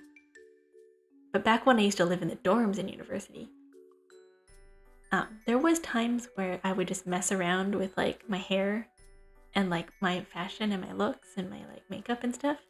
And then I just was like, I put this on and I don't want to take it off, so I'm just gonna go out and do that. So maybe at some point I was that person where it's like, I am the most sexy person in this grocery store. I am the most sexy person in the grocery store. But not because I'm trying, but it's because I was too lazy to take this off and now I look like this. And now I look like I'm try-harding. And now I look like a sweat. I'm like... I'm a sweat at the grocery store. Now everybody's gonna be looking at me like, oh damn, there's a try-hard in the grocery store.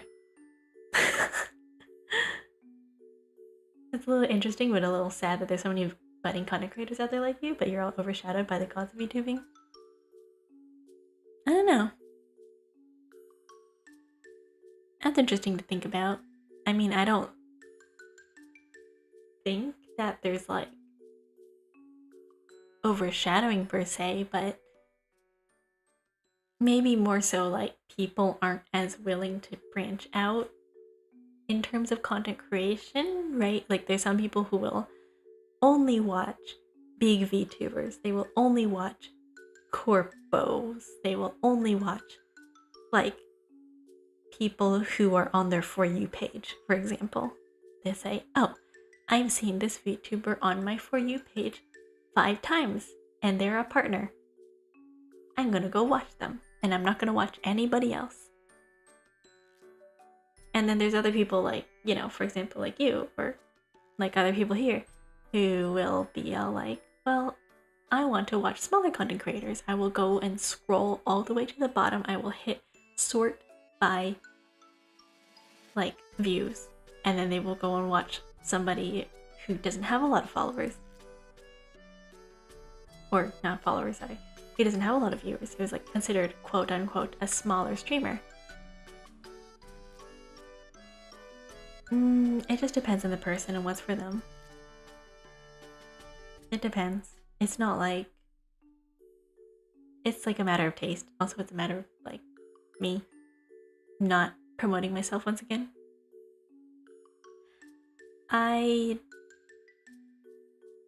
If I were to keep up with streaming like this, I probably would stay about the same relatively, maybe even after a year. If I were to like hardcore grind and like put effort into like posting on TikTok, posting on Instagram Shorts, Instagram Reels, YouTube Shorts, maybe I would see more of an exponential growth where people would check out my content. But I feel like the type of content that I do isn't the kind of content that's, let's say, clippable, because half the time I just sit here and I talk. Like, I like to tell stories. I like to talk about like very interesting, a lot of topics. I did in fact scroll down and find you. Yay! Thank you! Just like people won't come to watch smaller streamers because the big ones, I'm not saying the big ones can't be popular. I think others like you deserve more fans. I think it's subjective. Because when you say something like that, it's like, I don't know. I feel like the people who are at the top worked hard to be where they are. In some form or whatever. But I do think that also a lot of it has to do with marketing skills, like I've said before about celebrities. So, like I said, people with the money and resources to promote themselves and to be able to do what content creators do, right? Like to make constant daily posts, to constantly edit videos and post 3 times a day, to be able to stream every single day for multiple hours at a time. All of that is effort, time, and money, which not everybody can do. The people who have made it at the top have either have the time and money, or they have the time and they're willing to learn, or they are really good at resource management and they have decided that there are some things that they want to do themselves, and then they're able to outsource the rest to somebody else.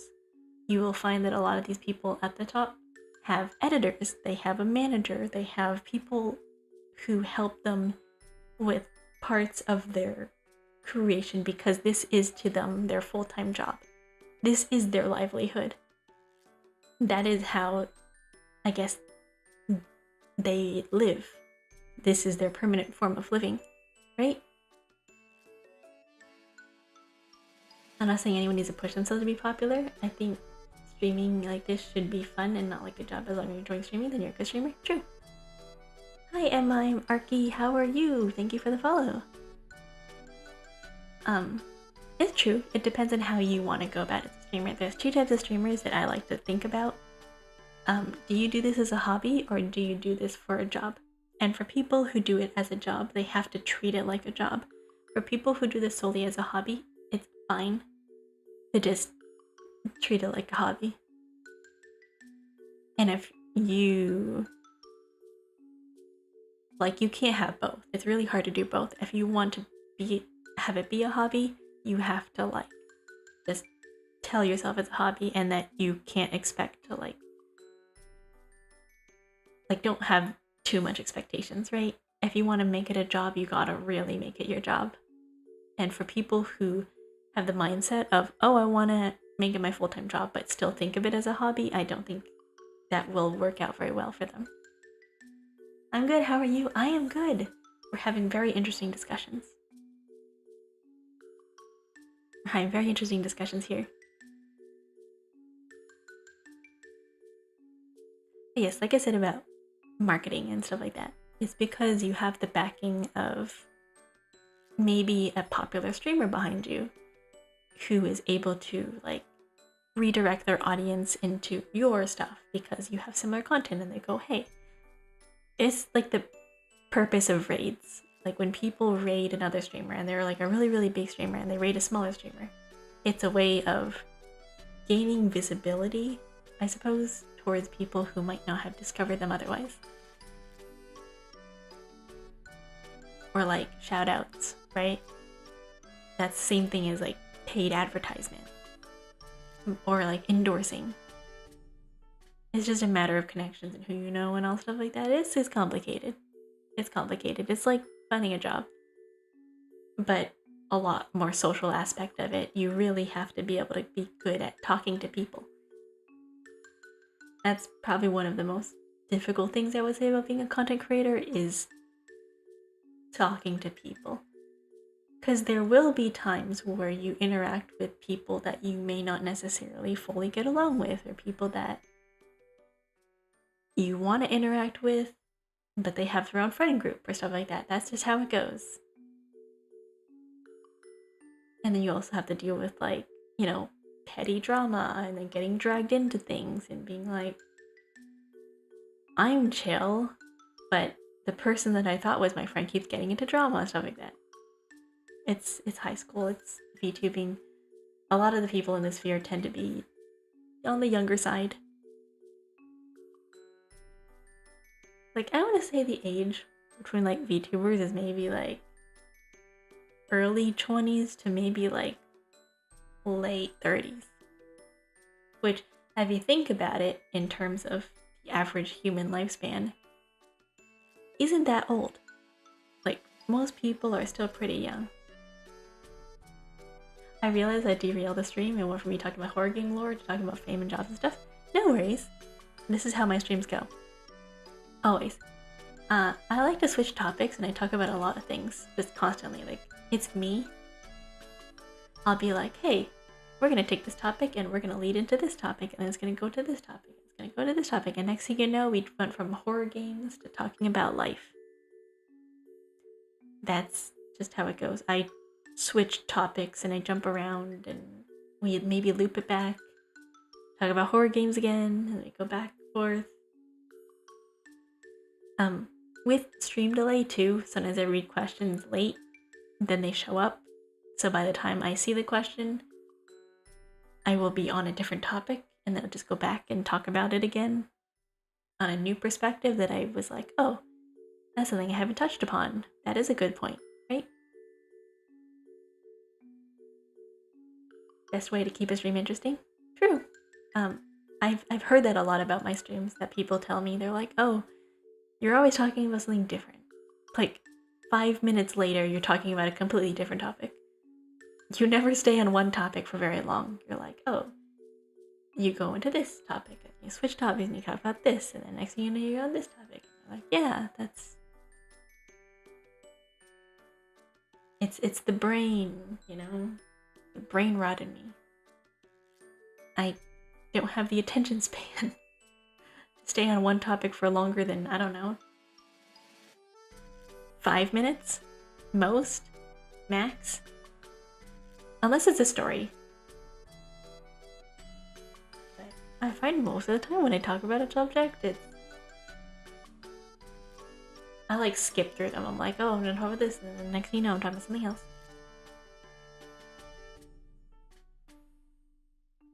Hence why, I don't know. Sometimes I do like streaming in like just chatting category or like ASMR. Like right now on Twitch, I am in ASMR because I'm just yapping. We're just talking. I kind of wanna... I don't know, I've been contemplating getting like the 3DO mic. I think that'd be kind of fun to do, but I really don't want to do something like ear licking. That's not something that I would do. I think I would just keep doing this, but I would just talk. I do enjoy a little yap, that's why I watch these streams. Yeah. That's all my content. I yap a lot. I yap all the time. Usually I stream Tuesdays, Fridays, and sometimes Saturdays. And when I stream on Tuesdays, I yap like the entire time. I just sit here and I do just chatting.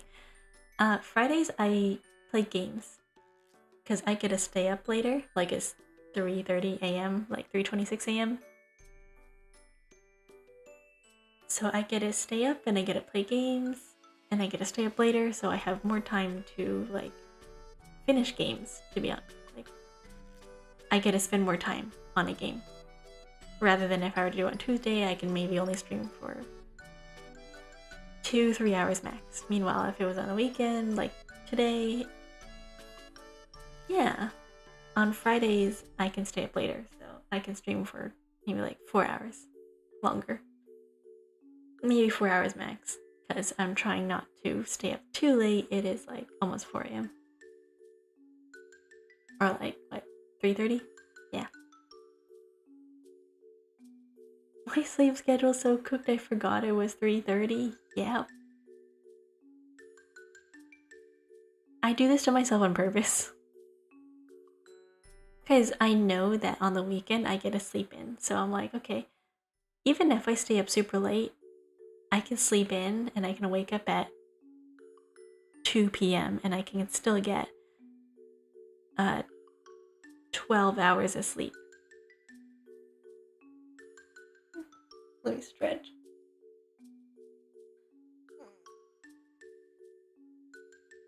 Oh, my back.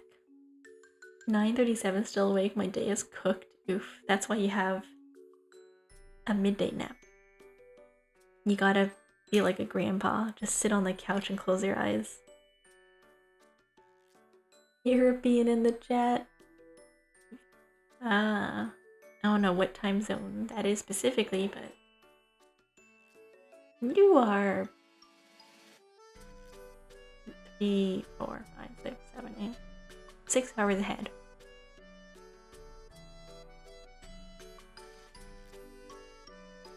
That's like, you're essentially pulling an all-nighter. I keep staying up till around 3 every night because I forget about the time. It's around 2:30 where I am. I'm becoming eepy. Yeah. I can't nap. It's not in my vocabulary. Oh no. I'm really good at sleeping. Doesn't matter what time of day is or where I'm at. If I lie down, I will just fall asleep. I'm from the future. Yes, you are. What's it like in the future? What's happening over there? I feel so bad for you people in the UK. People in the UK, I'm so sorry. I don't know what's happening with like the internet. German, yeah. Like earlier today, I was lying down in bed after I took a shower before stream, and I was about to fall asleep, and then I was like, no, I can't do that. I have to get up and get ready for stream.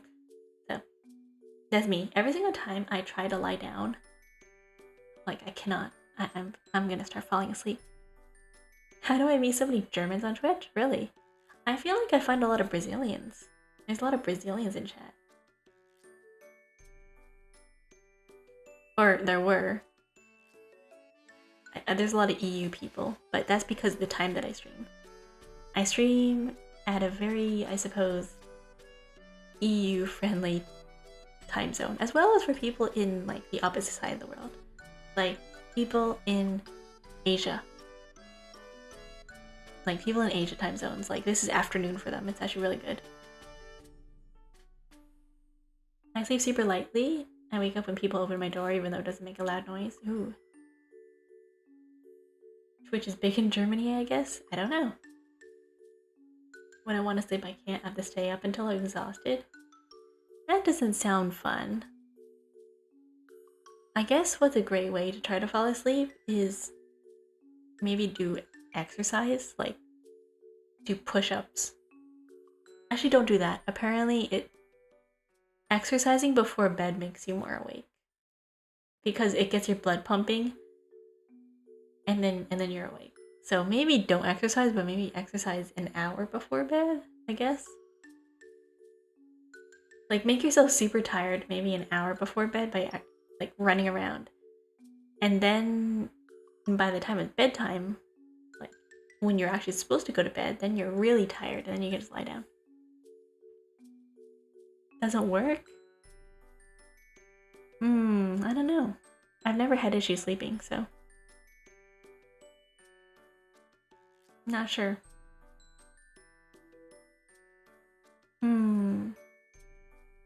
Like read the dictionary or something. Do something really boring, then you'll fall asleep.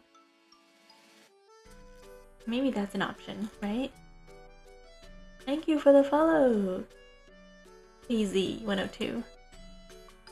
Hello, welcome. How are you? I used to take melatonin, but then my body got used to it. Ah. Insomnia. I permanently live with night mode on, so that could be it.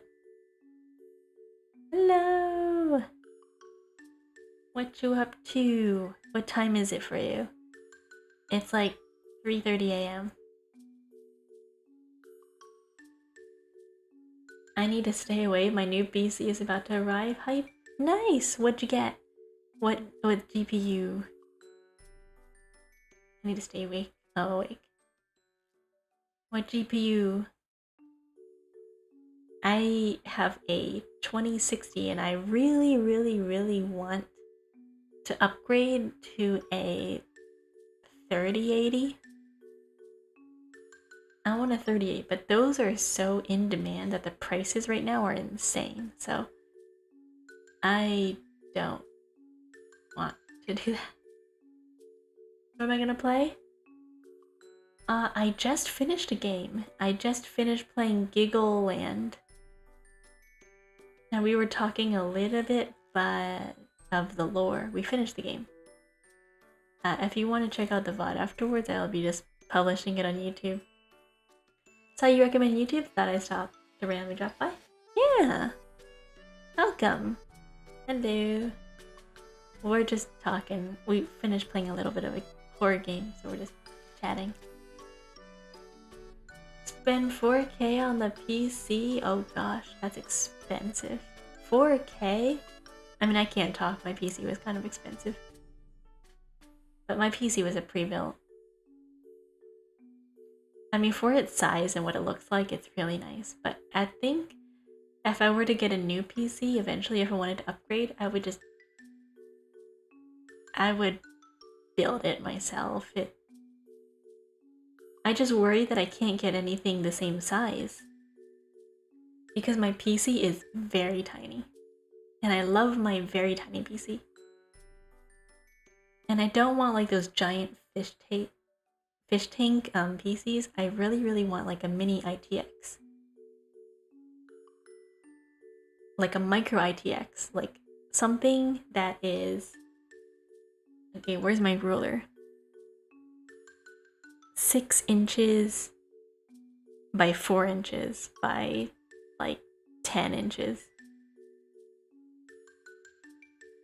Like the size of a router, like less than the size of a laptop. Very narrow or very like thin. That can sit on the desk upright and not take up a lot of space. It's like the size of a book. That's what I want in a PC. And all it needs is just internal fans and a little bit of a graphics card. Like I have 2 terabytes right now, and at 2060, I think I'd be great. That's all I need. I think it'd run perfectly. And I've been looking up. Yeah, it's like a laptop, but with a screen. It requires an SSD. Or not, sorry. It doesn't require an SSD. It requires a external monitor, basically. But it runs better than a laptop because like it's got its own cooling system, it's got so much more space, and it has so many like ports. For example, like my current PC has 6 USB-C ports. Sorry, no, yeah, USB-A ports.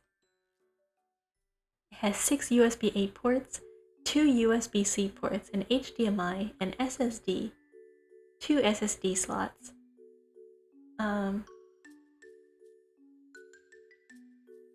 micro SD slot, as well as like a bunch of other types of like slots in the back, HDMI, everything like that. It's got so many ports, very cool. So it runs like a dream. It's got so many different ports, I can attach everything to it. The only issue is that it's a 2060, so the processing power isn't very good. And the RAM is, I believe, 32? I have 32 RAM, which is okay, it's not bad. My CPU is the worst of all. It lags so bad. Everything maxes out. See how the topic changed so fast? Welcome to my stream! Like I said, welcome to my stream. I will change the topic. That is not a statement, that is a fact and a threat. I will change the topic and we will be talking about something completely different in the next 2 minutes. What will the topic be? Who knows, but it will not be this anymore. Like my desktop.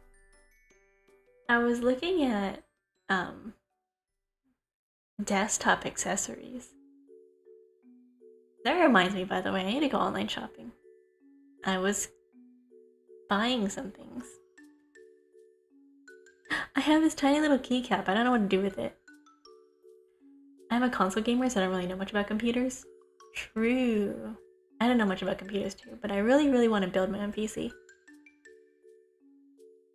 I'm just worried about soldering.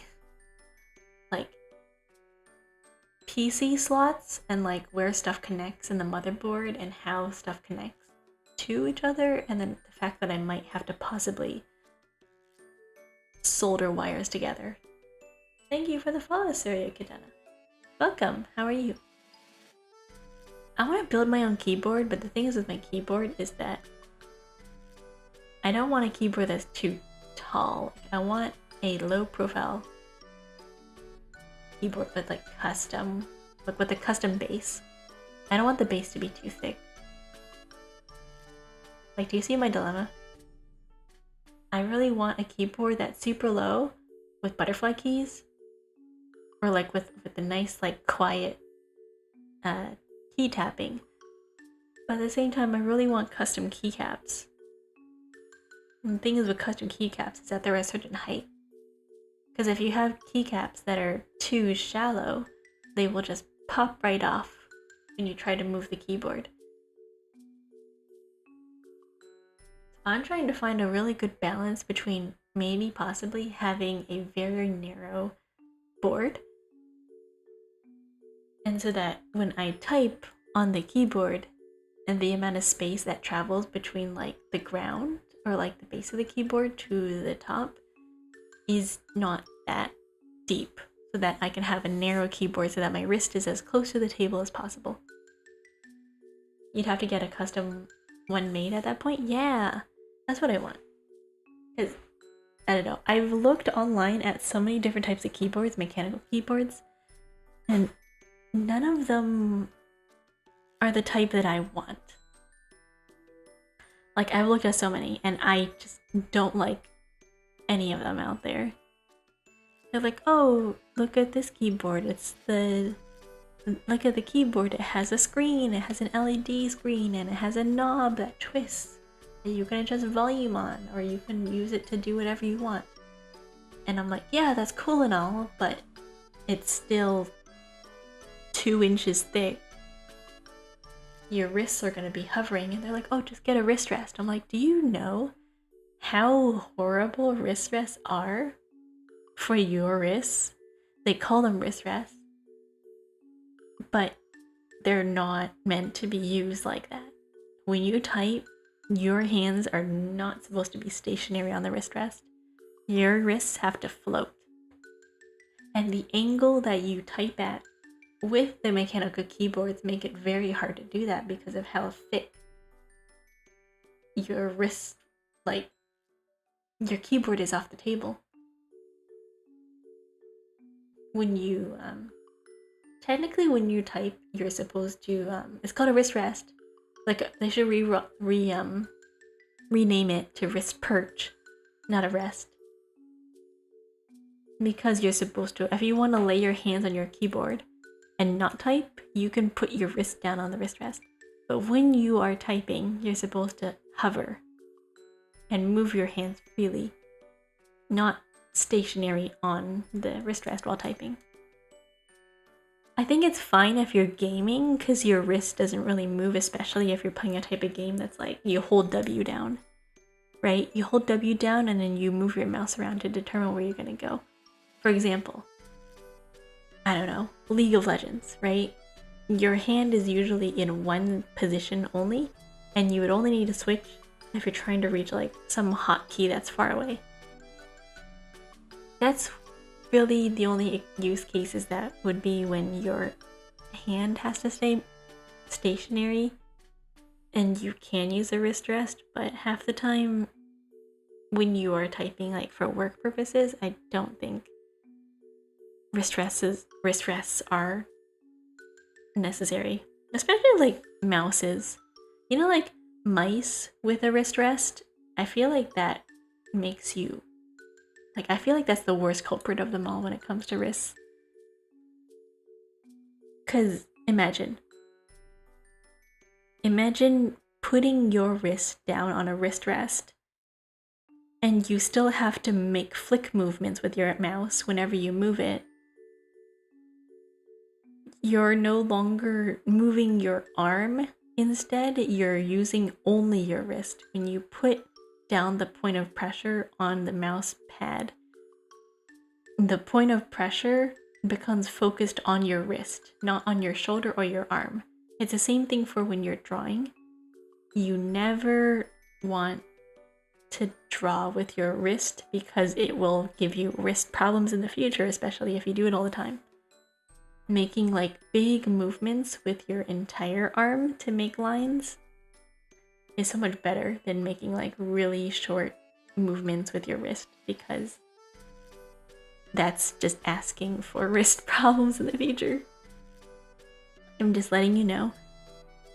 Artists in chat, gamers in chat, gamers watching VOD, people watching VOD, if you are playing a game that requires wrist flicks,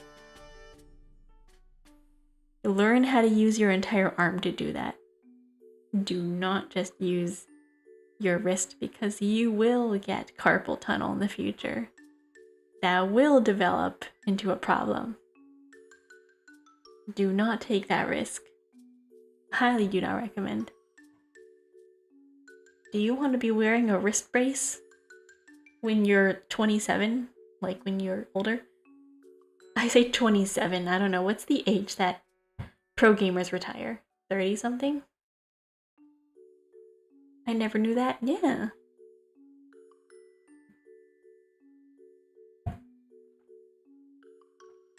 You can search it up. Look up gamer carpal tunnel and see the number one reason why that happens. It's isolated wrist movements.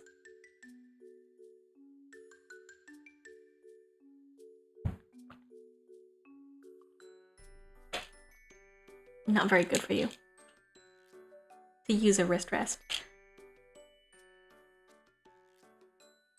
No, I believe you. Don't take advice from VTubers. If whoever says anything online, I just please fact check. I'm 29. Are you a pro gamer though? I think I dropped it.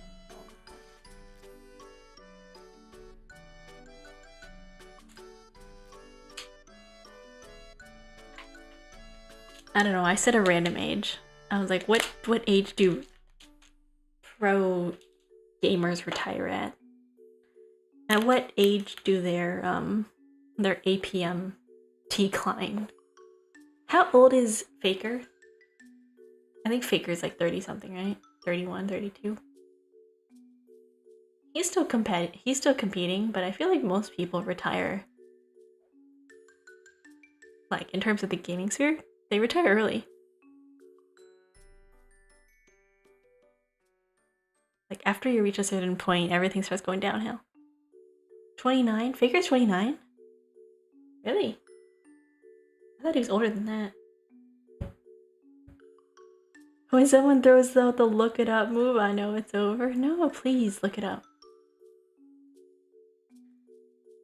I don't want to be feeding you wrong information. For all I know, I could be wrong.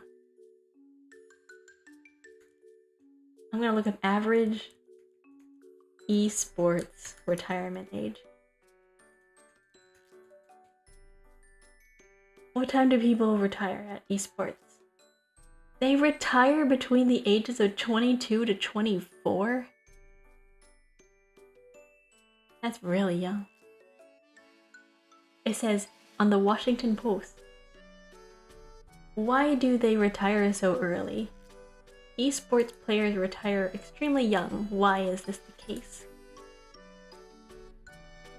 They said 26 is a young age in which to retire in sports. In esports, it is the norm. The average competitor is around 22 years old.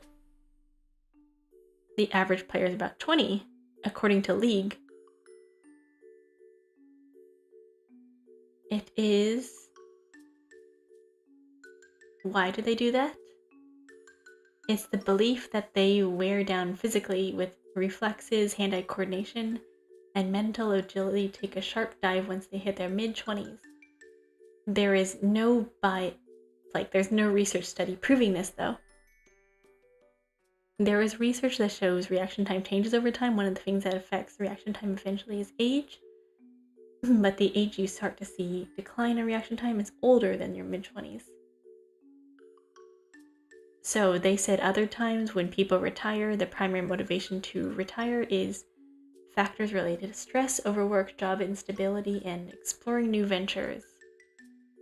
So prize money goes down and people decide that money is not worth time and effort. They should just do something else. Interesting. So the reason why people retire from esports is because they're not making as much money and they decide to just do something else. They started 16, 17, true. Yeah, they started at a young age, but I feel like if you've been in that industry for so long, you're like, think about it. You're playing a tournament and the reward is like high risk, high reward, right? you have to get in to at least the top 3 to have some shot at the prize money. And what's the reward for winning usually? Like 10k? Compared to how long you've been training and your skills and efforts, is it worth it? I don't know. Would you rather have a more stable source of income that you could just by being a content creator or a streamer or doing anything else? Yeah. Virtue R6 Pro League player is 30? Wow. That's impressive. I don't know, I feel like if you're doing it for that, like, it says in the article, cognitive decline does not start at 30. Your brain starts slowing down probably when you hit your 50s. I don't think it's about reflexes. Maybe for some people it's like a medical issue, but I don't know, it could be other reasons. It's a lot of traveling to events, it's a lot of like hours spent on like a specific game and maybe you don't enjoy it anymore. It could be a lot of reasons. Big issues with games dying down as well. Yeah, the biggest fear for gamers, end of service, EOS. Yeah, it's not a forever income. It's not something that you can do forever. Especially if it's your entire brand.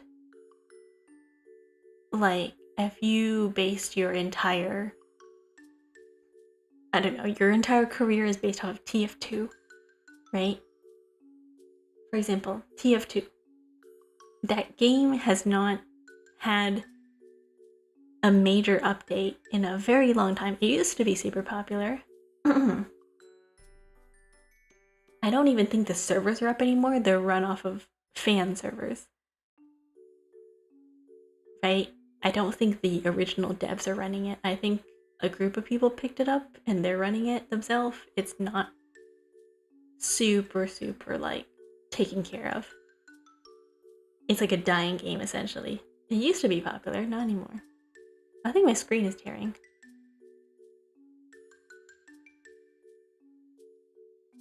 Sorry, my visuals kind of just froze a little, glitched.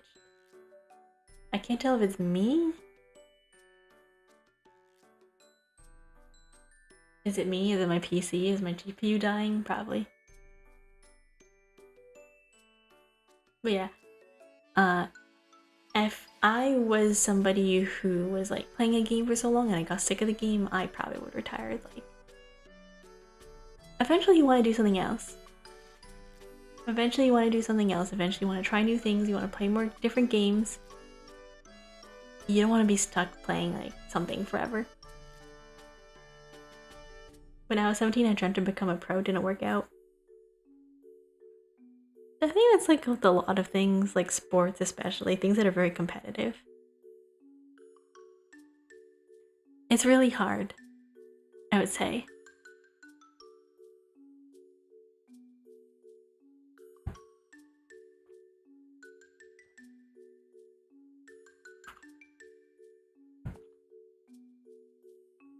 I'm drinking water. One sec.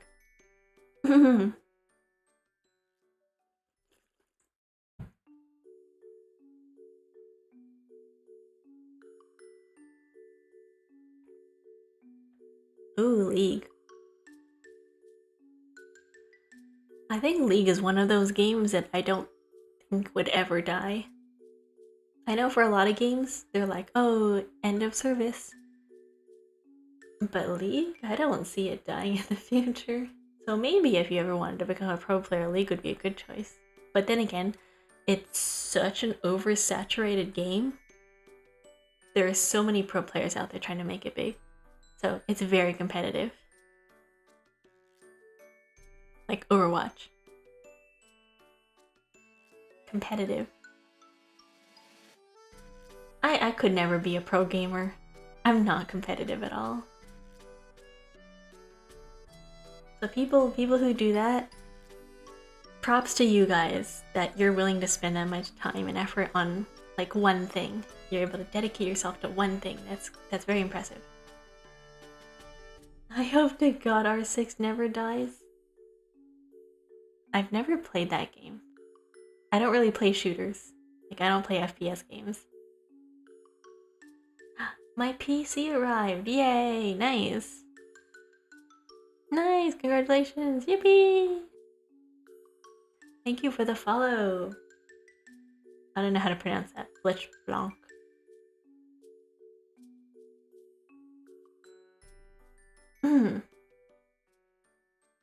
Play League for 8 years religiously? Wow.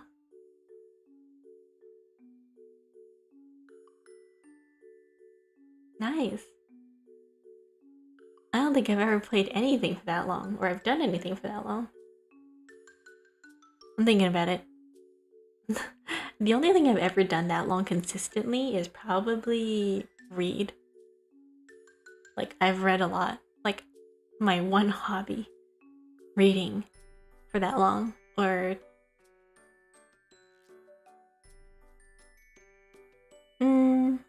yeah, that's pretty much it.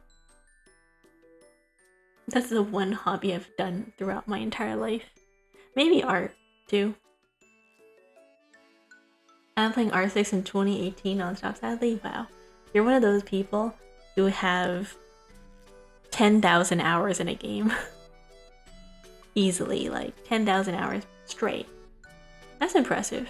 When I look at my Steam history, the longest I've played a single game is 26 hours. That's the longest I've played a game cumulatively. That's the longest game I've played. 26 hours. Stardew Valley. Maybe I think 40 something for Jigsaw Puzzle Dreams, but that's because I let it idle in the background sometimes. So the fact that I've played that game for that long is kind of sad. My Steam account looks sad. It looks like I barely play games. That's probably because I do other things instead. I, like, you know, I draw, I play the guitar, sometimes I like to sing, sometimes I like to read.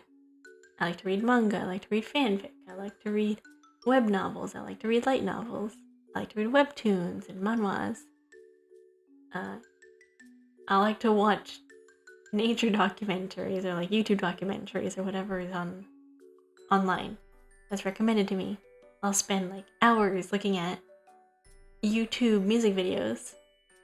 Like, there's so many good music YouTube videos out there. That reminds me, I also need to upload my music to my MP3 player. I have to download new music. I recently discovered the entire discovery, the newest album of 1OK Rock. So I was gonna download that. I'm planning to. I want to download that. What's the album called? I don't remember. It's like one of their newer albums. I think it came out 2 years ago, 3 years ago. Very cool. I'm really looking forward. I'm happy. I'm gonna download it. And I don't know. What other songs did I want to download? I don't remember. You should totally play the guitar sentence. I did that yesterday. It's 4 a.m. so I'm not going to. Because I have to be quiet. I have... my entire family is sleeping. So I will not be playing the guitar today. But if you go on my YouTube, I did that yesterday. Or I did that on Tuesday. I played the guitar, I did some singing. My AirPods just died. Oof, RIP. But yes, I play guitar on stream and I sing often. I'll just sit here sometimes and I'll just play the guitar, or I'll play like a song. Because I want to play more often. I want to get better at playing the guitar, so this will be a constant companion that will just keep recurring on my streams. Just the guitar. I have to figure out how to get it to sound good though. because I only have one microphone, right? The microphone is directed at my mouth. So this right here is what you hear. But when I'm playing the guitar, the mic is not positioned directly in front of the guitar, which makes my audio sound a little bit muddy. It sounds really muffled and muddy when it comes to like string. Sorry, when it comes to playing the guitar and trying to stream with the mic at the same time. So I have to try to figure out how to do that. Either get a pickup. Either I get a pickup and I connect the pickup to my interface, maybe. Or I move the mic lower, closer to my guitar, but also close enough to my mouth so that my audio when I'm speaking isn't muffled. I have to experiment. I have to see what it sounds like. And I probably have to do that on stream because if I'm doing it like in OBS, like just listening to the feedback by myself, it won't be accurate because it sounds completely different hearing yourself in real time versus hearing yourself like 5 minutes or 5 seconds in the future. Like for example, if I were to go listen to my stream right now, whatever I say just now will be playing on stream in like 3 to 4 seconds. There's a little bit of a delay, so it's kind of weird to hear myself echo like that. But when I'm streaming, I have my monitoring on so I can hear myself as I'm speaking. But it's a little bit different because I have like both the bone conduction of my voice in my head as well as hearing myself back through in-ear monitoring of myself speaking at the same time. So it cancels each other out. Yeah. I should go to bed. It's like 4 a.m. And I think my head hurty. Or my head is starting to hurty. I'm going to go to bed. Let's see here. Who is up? Who here up in this joint?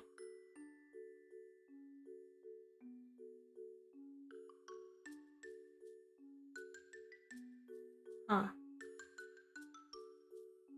I don't know. I'm going to bed. Good night, everybody. Thank you all for stopping by. I hope you enjoyed my yapping, as well as Gigaland. If the full game comes out, I think it'd be interesting to check out. I was kind of nervous around the beginning part of it. I will have to see if there's jump scares in the future. If there is, I don't know if I would be able to play it. If not, if I do play it, I think I need to have somebody hang out with me. Have I heard of play it on stream? This is a Got Back? Yeah, but I'll be streaming tomorrow, by the way. I will be streaming tomorrow at 8 p.m. EST, doing a collab of Chained Together with Yashi, Emanon, and Kuru. So I'll be playing Chained Together with 3 other people at 8 p.m. Later today, tomorrow, today. Yeah, Saturday. So good night. Thank you.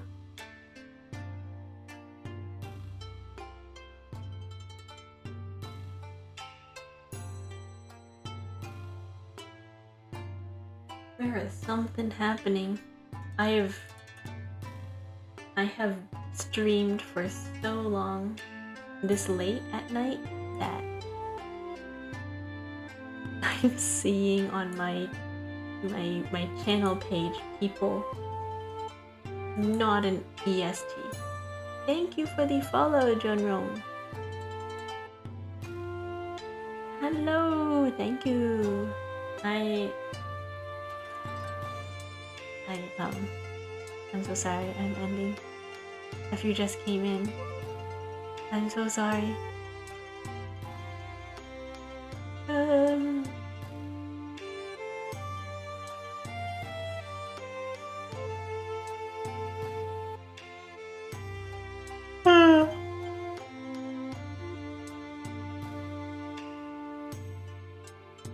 bedtime. Good night. Thank you for stopping by. We'll see you next time. Bye bye. Bye bye. Bye bye. Bye bye. Bye bye. Bye bye. Bye.